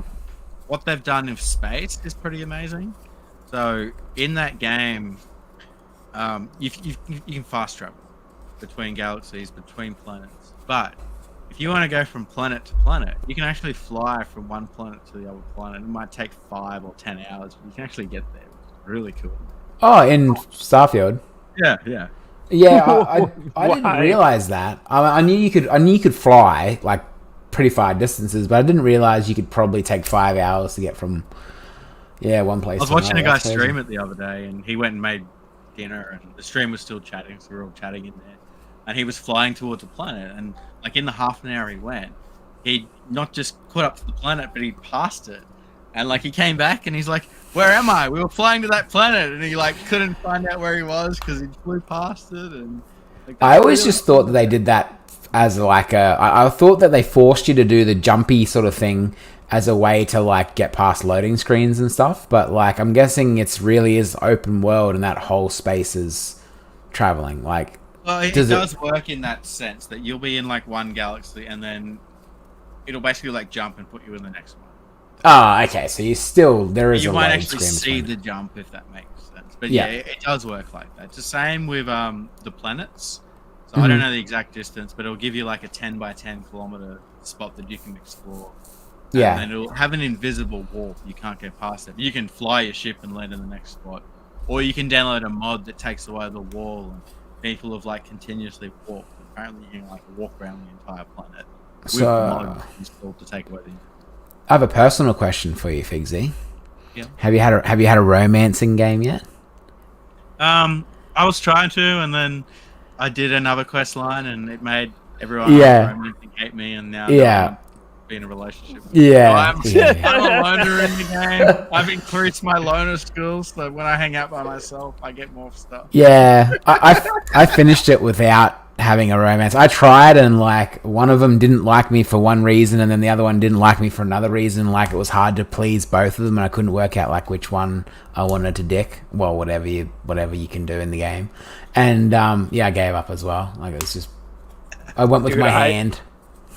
I remember the first time I played Dragon Age, I spent like so many hours on that, not playing the game. I just tried to be like, I'm gonna get her. I'm gonna bang all the chicks. That's all I did in that game for like weeks. You know what mine was? Fable. Because you could have sex with people in Fable. Yeah. It was Fable so was cool. fun. It was so fun to me. I'm like, this is great. I don't know. Maybe it's because I like Leisure Suit Larry or something. I don't know. Maybe. Leisure Suit Larry. Oh god! I first played that on PS3, and it was one of the worst games I've ever played. So. Yeah. I mean, I'm not going to tell you they're great. They're fun. I'd be interested for Starfield DLC if they ever do plan to do that. So yeah, hopefully. I don't think they need DLC because of how big the game is. It's like Tears of the Kingdom doesn't need DLC because it's already got more than 100 hours of content. Like, yeah. The game doesn't need to be bigger than that. It's true. If a game is, that's great, but it doesn't need to be bigger than that to start working on a new game, right? Does Skyrim have DLC? Yeah. Yeah. 4 DLCs. Wow. Okay. So that means, Bethesda released DLCs.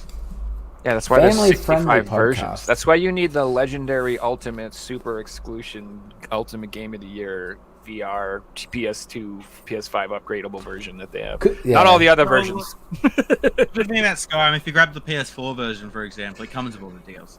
So you do get to play. Which version, dude? This is like just the standard PS4 version. Has it just comes with it? Oh, okay. But as a download, I'm assuming, right? Nothing's on the No, it's all included in the game. Okay. Wow. Yeah. So the first time because I wanted to play that DLC, like those DLCs back on the PS3, but first time I played them was on PS4, which is awesome. I believe the trophies still work the way of DLC. That's how I worked out it was. Because one of the main reasons why Skyrim, I guess, was popular on a PC was the modding community with like the Nexus DB and the Nexus modding website. I'm really interested to see what people will do with Skyrim. Not Skyrim, with Starfield. With Starfield over the years, yeah. Like all the cool stuff that they might be able to do. So it already seems like they're pumping stuff out. But like I'm the type of person that I won't play mods unless they make like a completely new mode, and then I'll play that new mode that's a mod. Like City Skylines, do you play mods for that, or? Yeah, but that's kind of different because that gives you quality of life experiences. That's probably the one game.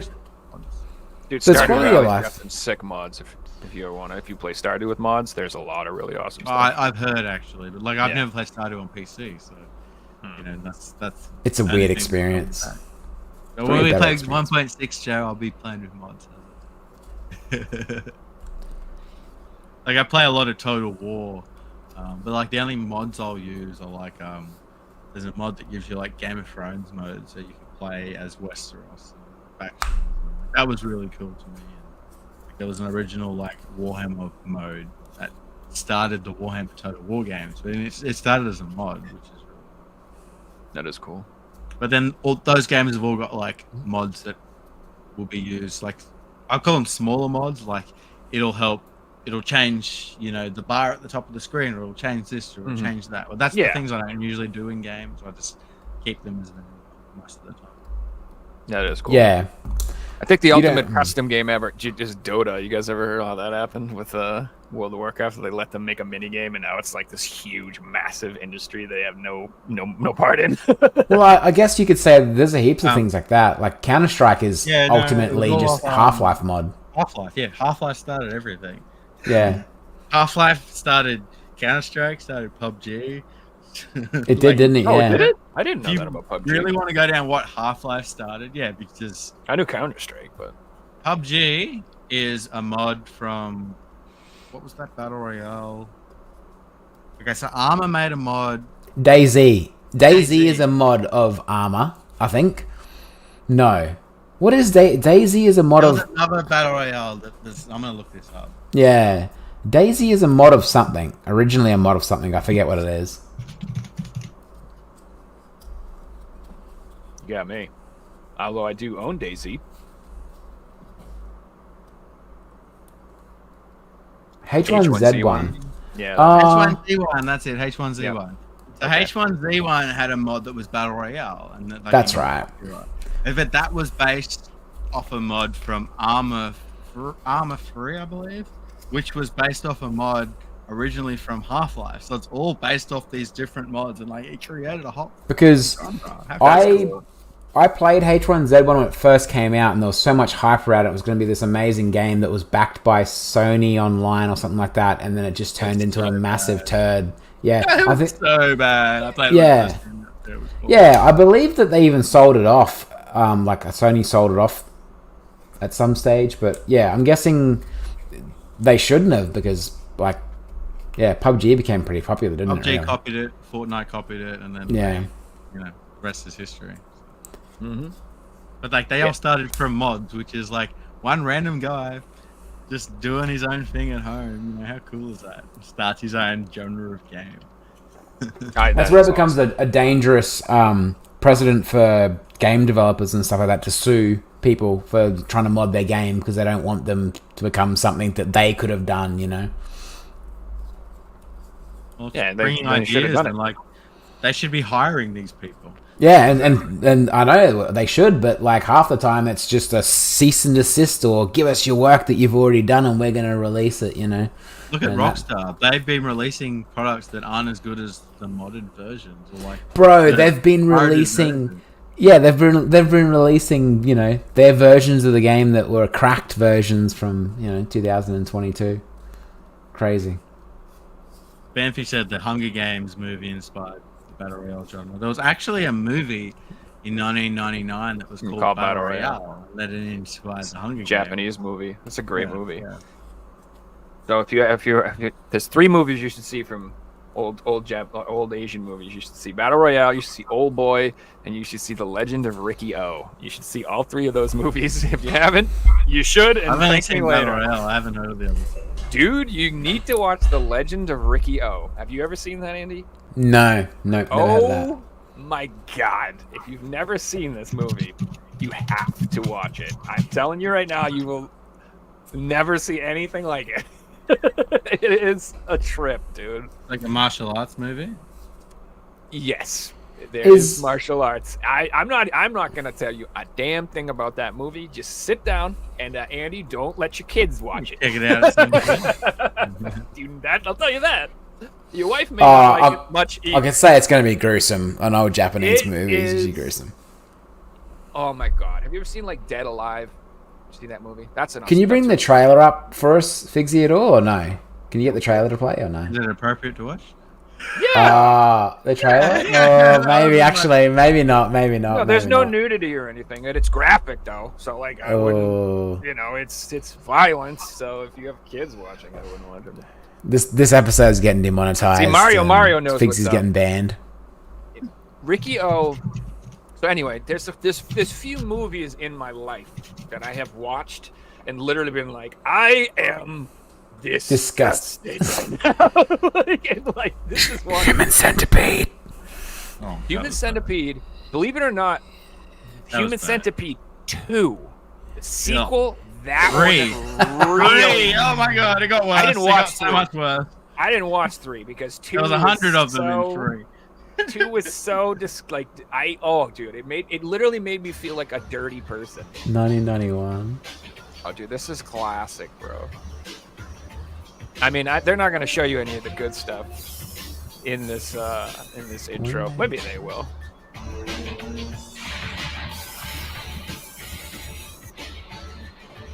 I mean, you can just it screams quality right off the bat.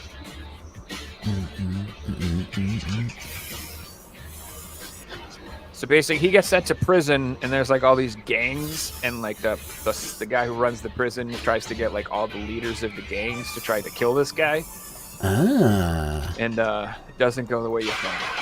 It doesn't not for them. Yeah, but I'm telling you, this isn't gonna do it any justice.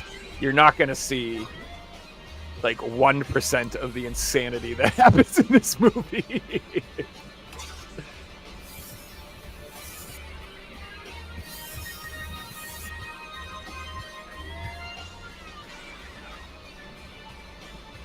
Like I said, you gotta watch it, guys. It's life changing. You won't be the same afterwards. So do you reckon this is what kicked off the battle royale genre for sure. Like something. This? No, this Yeah. is Tokyo No, Shock. the This Battle is Royale Tokyo. the movie, different Yeah, movie. that's a different movie. Battle Okay, Royale is okay. its own movie. Yeah. Rikio, there's this whole genre of movies. It's like called Tokyo Shock. Hang on. Speaking of Battle Royale, Uh, the game I was going to show today is Battle Royale. Hey, that's You so guys funny. know Oh, about yeah. this game? Yes, you said that's like Oh, that's right. the most rarest it's an- PSP game in the world. It's an It's Age of probably up there, Empires like, clone, isn't it? Top 2 or top 3 rarest PSP games. I've got gameplay on my YouTube channel. If you want to check out a video, I've put out a gameplay video of Battle Royale. I have a question. If that's like an Indian exclusive game, why does it have a Peggy logo? Because India's Peggy. India's Peggy. Ah, okay. I didn't know they used the Peggy thing. I thought that it would have had their own. That's cool. It's sort of like a That's sealed too, right? Yeah, this is a sealed copy. Oh my god, how much is that worth? Good god. Good question. I got offered £1,000 for it, and I said no. So are you going to keep it, Figs? Because you don't collect PSP stuff. It means something to me, so I'm keeping it. Yeah, no, that's And cool, the man. PSP game. Yeah. I mean, I didn't buy it. I got given to me, and then I paid to get a sealed copy off a good friend. So I don't really want to sell it. It has meaning to me. Yeah, Plenty of no. games that I'd much rather sell than sell that. You know. Yeah, and you never I can know. say that on the podcast and talk about it. You might get into PSP collecting someday. No, he already has. He sold it. I already have, and I sold my collection. I had Yeah. like 200 PSP games. Really? Japanese Mm. exclusive games, JRPGs, but my PSP collection used to live behind my PS2 collection and collected dust. Yeah. I have You rules can't that if I you don't can't my display it. collection, Yeah. I sell it, so. That's a fair completely agree assumption. with you. That's And like when I fun. collected for it, I didn't love it. So why would I love it if I rebought it all? Well, you know what Hey, you can do is Figsy. you get a storage unit, Figsy, and you can start putting it in there. Figsy, I've got a question for you. You know that street cricket game that's for the PlayStation 2 that's another Indian exclusive? Yeah, yeah. Did you notice Street with any of them That's so funny. Did you notice with any of them, like, all the ones that you've had, have they been sealed? Some of them were. Yeah, because I saw someone the other day, not complaining, but saying that a lot of them had a really bad finish on the disc and they're all bubbling and like. Oh, Luke was saying that. Yeah, and that's very common with Indian games. That. Wow. Okay. See if I've got any of that right.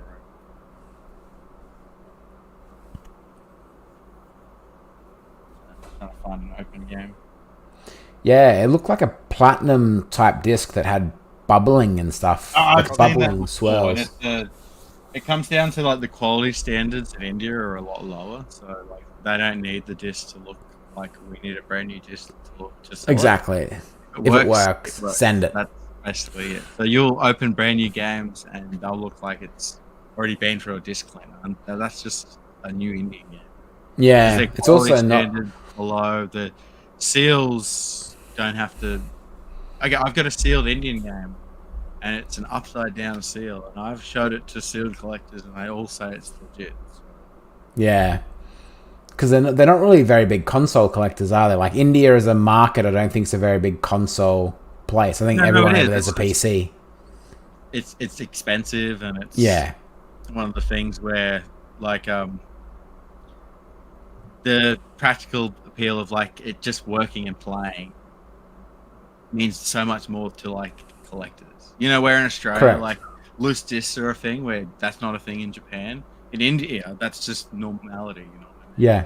Yeah. If they can play a burnt copy of a game or a complete inbox, it doesn't matter. They As long don't as care. can play it. Yeah. Like Brazil Yeah, that is makes the sense. same, you know, and I'm sure like Iran would be the same. If people can play games in these countries where, you know, the cost of a new game might be 2 weeks' salary, then of course Yeah. you're gonna Yeah. play They don't give a it. shit. It just is like, if it's got bubbles in the disc, who cares? It's the game. You want the game and you can get the game. Yeah. That makes Doesn't sense. mean that they're fake or anything like that, but that's just how they come. I also noticed like games from India that they're really dirty too. Even sealed, like the seals will be really dirty. I'll be cleaning dirt off the seals. That's just how games are over there. How they're sold. Yeah, makes sense. You guys Do got they any smell the pickups to same, sell? Figsy? Oh, I'm sorry. I'm sure they do when you open them up. He's like, I rarely open sealed games. So I Corey! can't No, I'm just kidding. I can just like smell the country. Yeah. Oh, this one's from India. Well, you always say you smell new games. I'm curious. Are there fragrances from around the world? You'd be like, this is region 3 stench. Yeah.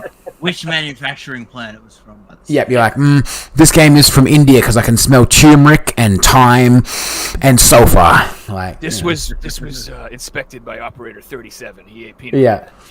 Yep, this is from the UAE because it smells like falafel. I don't know. Whatever Oh, they it's have. just from COVID. I can smell the hand sanitizer.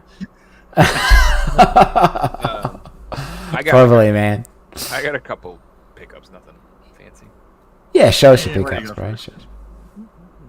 Oh, So I already owned this game on the PS5, but my copy was kind of like damaged when it showed up. So I figured I would just pick up a PS4 copy and keep it in my collection, and I might just sell my PS5 copy. But I ended up getting repurchased the Erudian Chronicle Rising RPG. It's kind of like Suikoden inspired, like the same team that made that, and they have another game coming out soon in the series. And I'm getting hyped up for these. I'm gonna play them probably around the same time I play whatever this. you say it's from 505 Games? It's from 505, and then Red Art published it.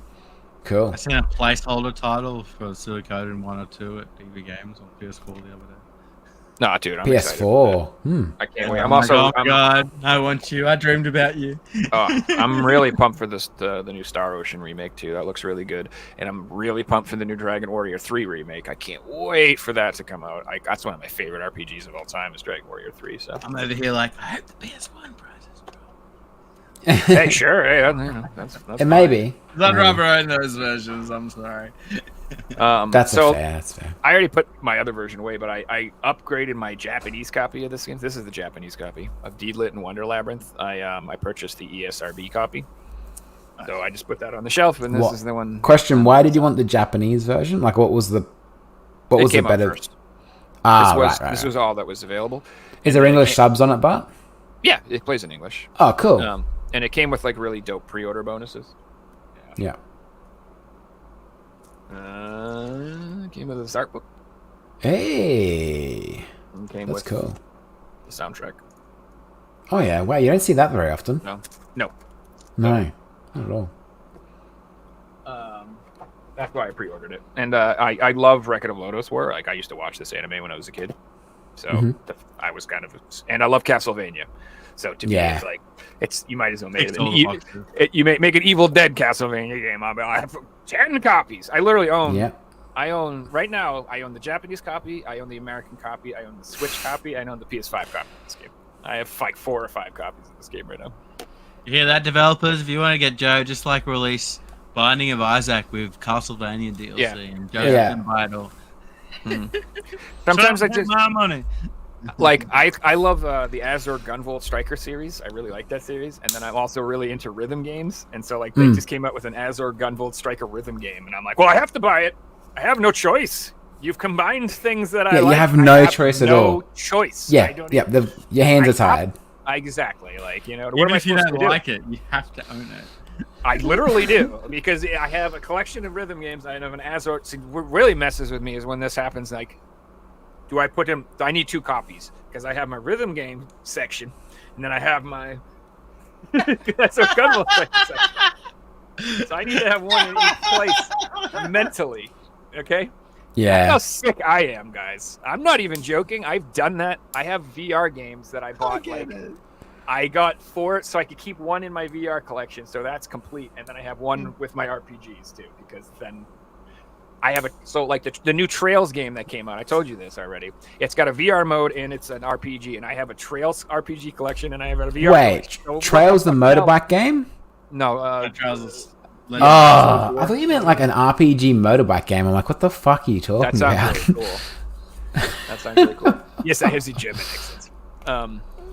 Anyway, and then the last game I got is this one here. It's called Unsold, and it's like I don't know if you can see it very well. Probably not, but it's like shovelware. No, well, you might think so. It's like a 2D action game, like a top-down action. Nah, game. that seems cool.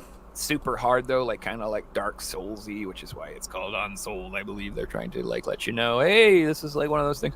So, like you said earlier about Starfield, Figy, like some games when they're just too easy, even though I enjoy them, that's not what I'm looking for. Like I'm like a sadist or masochist. I'm a masochist. Yeah. I like literally. I'm like, oh my god, you're saying this game is torture and it's impossible. Hell yeah, give me that game. Like I love games like this because there's nothing more satisfying than when you beat stuff like that. Like it's you have so to be mentally good, challenged playing games sometimes. Like I play Yeah. FIFA and I have to play on a difficulty level where I don't win every game. Because if I play on a difficulty level where I win every game, I don't have fun.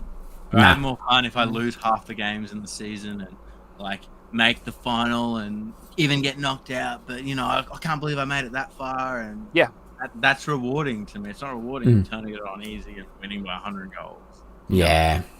That's to me, it's not fun. Like I like the challenge, and that's why I like that's why I love shmups. That's why I love horror games. I like games that are like, I like games that literally they're like, no, you should lose, you should die, we're gonna kill you. Like, you know what I mean? And the ceiling to getting good is like 1,000 hours, and you're not even close. Like 1,000 days. Is there a difference between a game being hard when it comes to like combat and like killing something versus like a game that's hard to just work out what to do, where you sit there for like half an hour working out something where you're like, this should be simple. Oh, you know, what do you mean? What are your thoughts on that? Well, I could relate it to like playing Dark Souls or playing GeoGuessr. I have a completely different experience where they're both hard and both challenging, but my heart rate playing Dark Souls would probably go way up in a boss fight. And, but playing GeoGuessr, I might be stuck on something for half an hour, but my heart rate's not going to go up. No, you're just chilling. Yeah, it's just chilling. But mentally, you're just as strained, and it's just as hard. Okay, I get you. Yeah, it's a good answer. So, I prefer skill-based games that require action more than like puzzles. Like puzzle games are fun, but I do find them frustrating when I can't figure them out. And that is one thing also, like I play a lot of Castlevania or Metroidvania games. There is always a point in every one of those games where I'm stuck and I don't know where to go. And I don't enjoy that. When I'm just like running around the level, going there, trying to open that door, trying to get in the you know what I mean? Just like an hour, just like wandering around the game, just not knowing what to do. And that's when you say fuck it. Yeah. Flipping crazy. So one of the things I do like about new games is I love games that will give you like a freaking little arrow. Just be like, go that way, asshole. Like, thank you. That's all I needed to know. Yeah. I don't need to Google it anymore. I just give me one little hint. Yeah. Like I'm playing through Dead Space right now, and you can, you know, do this little thing and it tells you where to go. And I couldn't even imagine trying to play that game without that, because wandering around that spaceship. You'd have your phone up with a walkthrough video, just watching what they're doing. Like, you'd be fucked. Yeah. It's a maze, and it all looks the same, and it's just I'd get lost, and like you know, I'd like to argue that that's what the Soul series does best. Is those games don't hold your hand, and they force you to go each way and experience. Oh, what if I go this way, or what if I go that way? I don't know what to do, and like that's what I love about those games. This is the mood that you're into. Playthrough blind. I love it until I can't figure it out. That's what I'm trying to say. I love all of it. You're not wrong. But I just always at one point get stuck, and I'm stubborn, and I don't like to look stuff up. I don't like going on guides and looking up stuff. And also, the chances of finding the moment that you're looking for in the guide is sometimes you got to watch like an hour to find out where you are and what you're, or if like you said on those games, I do stuff out of order all the time, and I'm like not in the right place at the right time. And sometimes they'll be like, well, this is what you do. You just go out and you take out this thing and you whack them in the head. And I'm like, I don't have that thing. But, what are you talking about? I don't have this weapon. It makes it so easy. I'm trying to beat him with the spoon. How do I beat him with the spoon? You know, like. Do you also like games where they're very, very story driven and they're pulling you in story wise, but they're not very challenging? Like, you know, games like Road 96, whatever it is, where, you know, you don't even have to think playing that game, but the story and stuff's so great, and the different choices have different outcomes to the thing. Games like that, they're still very great to play, even though they're not challenging. Yeah. I've only really love one of those games. It was Firewatch. I struggle to get into games that are story driven, like Yeah. Telltale Firewatch. games. I've played Amazing. a couple, and I've never finished a Telltale game, even though I say I enjoyed them. So does that say it all? Like last week, I said I enjoyed the Back to the Future Telltale game. I didn't finish it. I So enjoyed the Batman game. I didn't finish it. It's got to be what I'm in the mood for. Like Yeah. like it's the same thing. Like my go-to games are short games. Like I prefer games that are shorter, like 10 to 20 hours. But it doesn't mean every once in a while I don't want to play a 100-hour RPG and sink my teeth into something crazy. Yeah. So, when I say what I like and what I don't like, I pretty much play everything. The only genre I don't play is visual novels. And that's not really that I don't like them. I just don't know anything about them. And I have I just have such. You can't play everything. I it's impossible. Well, you don't have to think at all. Is pretty bad. Like when you're just reading a book, it's not really a game anymore. Yeah, that's exactly. I did, even story games like Road 96 or those games. Like there is some gameplay per se where you have to make choices and talk to people and make decisions that have outcomes and stuff. Which is the visual novels do that too. I'm assuming, but I don't know. I almost prefer games that this is gonna sound cliche, but like when they speak and they have dialogue and you don't have to read the cutscenes. It's like sure. I just. What do you mean by that? What do you mean by that, Figsy? So like back in old RPGs, like they wouldn't speak the dialogue. You'd have to read all. Everything. Oh yeah, like Pokemon games still do that. Well, I think that's a Japanese. It's not really a bad thing to say this, but a lot of Japanese games are like that, aren't they? Really, they're just dialogue used to to read. it. But now that we have games that don't do it, I prefer the option of just hearing things and like Okay, so I'm just gonna keep relating to the game I'm playing, but in Starfield, for example, like I'm enjoying just the different dialogues, and in that game, there's so many accents, and I'm loving all the different accents in that game. And, like there would be so many different voice actors involved, and like I really I love obviously geography and stuff, so I'm loving hearing all these different accents of different people relating into things. So in my head, that's painting a different story. You've got a South African accent. Like that means people from South Africa have migrated to this planet because everyone's talking like this. Yeah, I heard an Aussie guy on one of the planets talking. Yeah, I was like, what? Everyone speaks Australian. I'm it's this cool. is like the Aussie part of Starfield. Space. Like it doesn't say that. I heard that planet started off as a prison colony. Hey. That probably was. That's where they sent it. That's where they sent all the Australians. It's not where they migrated to. Come on. Sorry. I also like the main protagonist to have a voice too. I don't like games where you don't have a voice. Because it takes away from the character aspect of them. Yeah, like do you want to hear what... It takes away from the evilness of them if you don't actually hear what they're... I'm gonna kill you, Yeah. Well, another popular trope these days is they'll have the game where they don't use voices. They'll just go... like fucking what's it called? Animal Island, not Animal Island, bloody Animal Crossing. Yeah. Animal Crossing, yeah. And you're just like, oh my god. Yeah, do you reckon they do that with The Sims because they were just too lazy to put dialogue in there, and that's what they made it. They speak Simulian. Their own language. It's Simulish. Yeah, I guess so. I with The Sims, I mean, you couldn't. You don't want them actually swearing, and you don't want them actually saying sexy talk, and creating. You have to have them say silly things in that game, just for the activities involved. And fighting with each other. Oh god. Yeah, blah blah blah blah blah. But those games are great to play. But oh my god, if you're in a room with someone playing them, and all you hear is you're like, God. Yeah. And it's people that don't even play games that know what you're playing because they just know the stupid noises that game makes. That's why a game like Grand Theft Auto is so good, because you could be, say you're a parent in the other room and your kids are playing it. Most of the time they're driving around listening to the radio and it's playing good songs.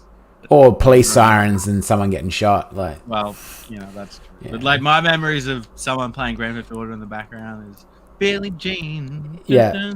You know, like, Da da to the yayo, bum bum bum, or the country music station on San Andreas, like all my exes live in Texas. You're gonna get copyright strike for that because it was so close to the. Oh, my exes live Did you 6 just play feet it? under the ground. So you know the radio presenter's voice yeah, in you know that what game. the radio like- presenters say. That's how iconic Yeah. it is.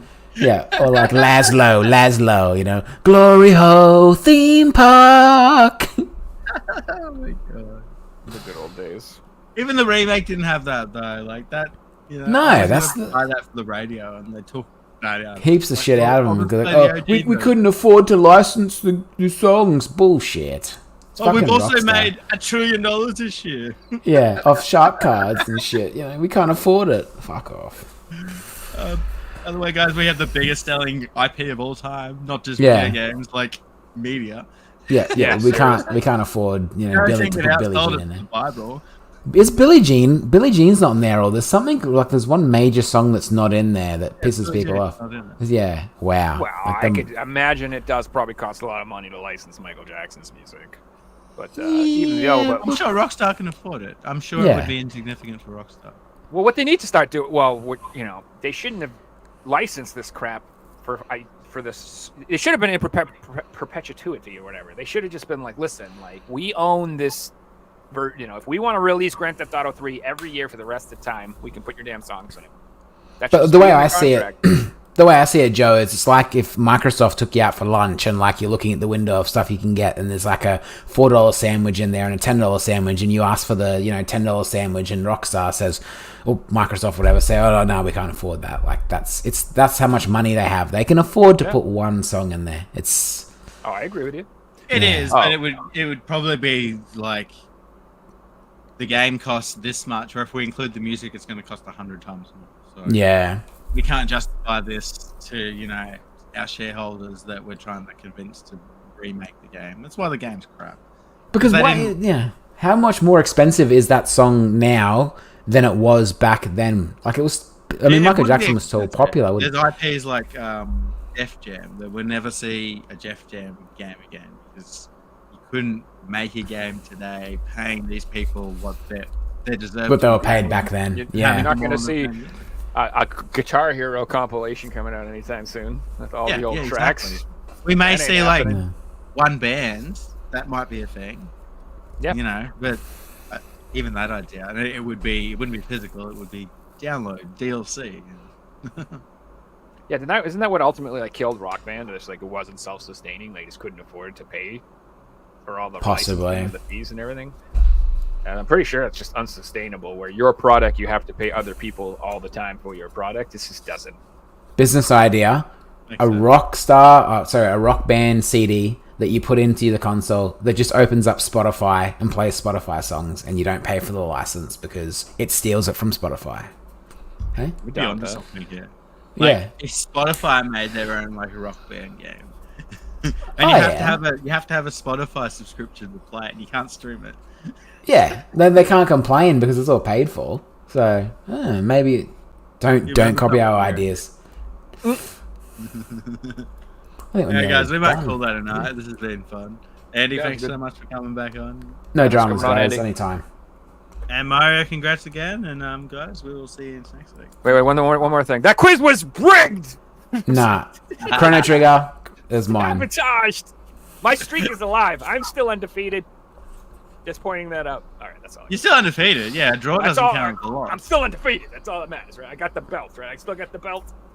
Yeah, it doesn't matter if you win by a mile or you win by a meter. It's still winning. So Boxing match ends in a tie. The whoever's got the belt keeps his belt. I like that's it. true. We need to come up with the belt. That would be great. Although Well, that'll be for the mailing it back and forth the to game Australia. All the shiny stuff can just be Wii sports discs or something like that on the front of it. Sweet. I'm gonna make one. I'm gonna make a quiz championship belt, and it's just gonna have game discs and shit on the front of it. Platinum PS2 discs. I like it. I like it. Like the most scratched ones you can find. Yeah, ones I buy from you. No. You won't be able Oh, to okay. Bye. All right. See you guys later. See you guys.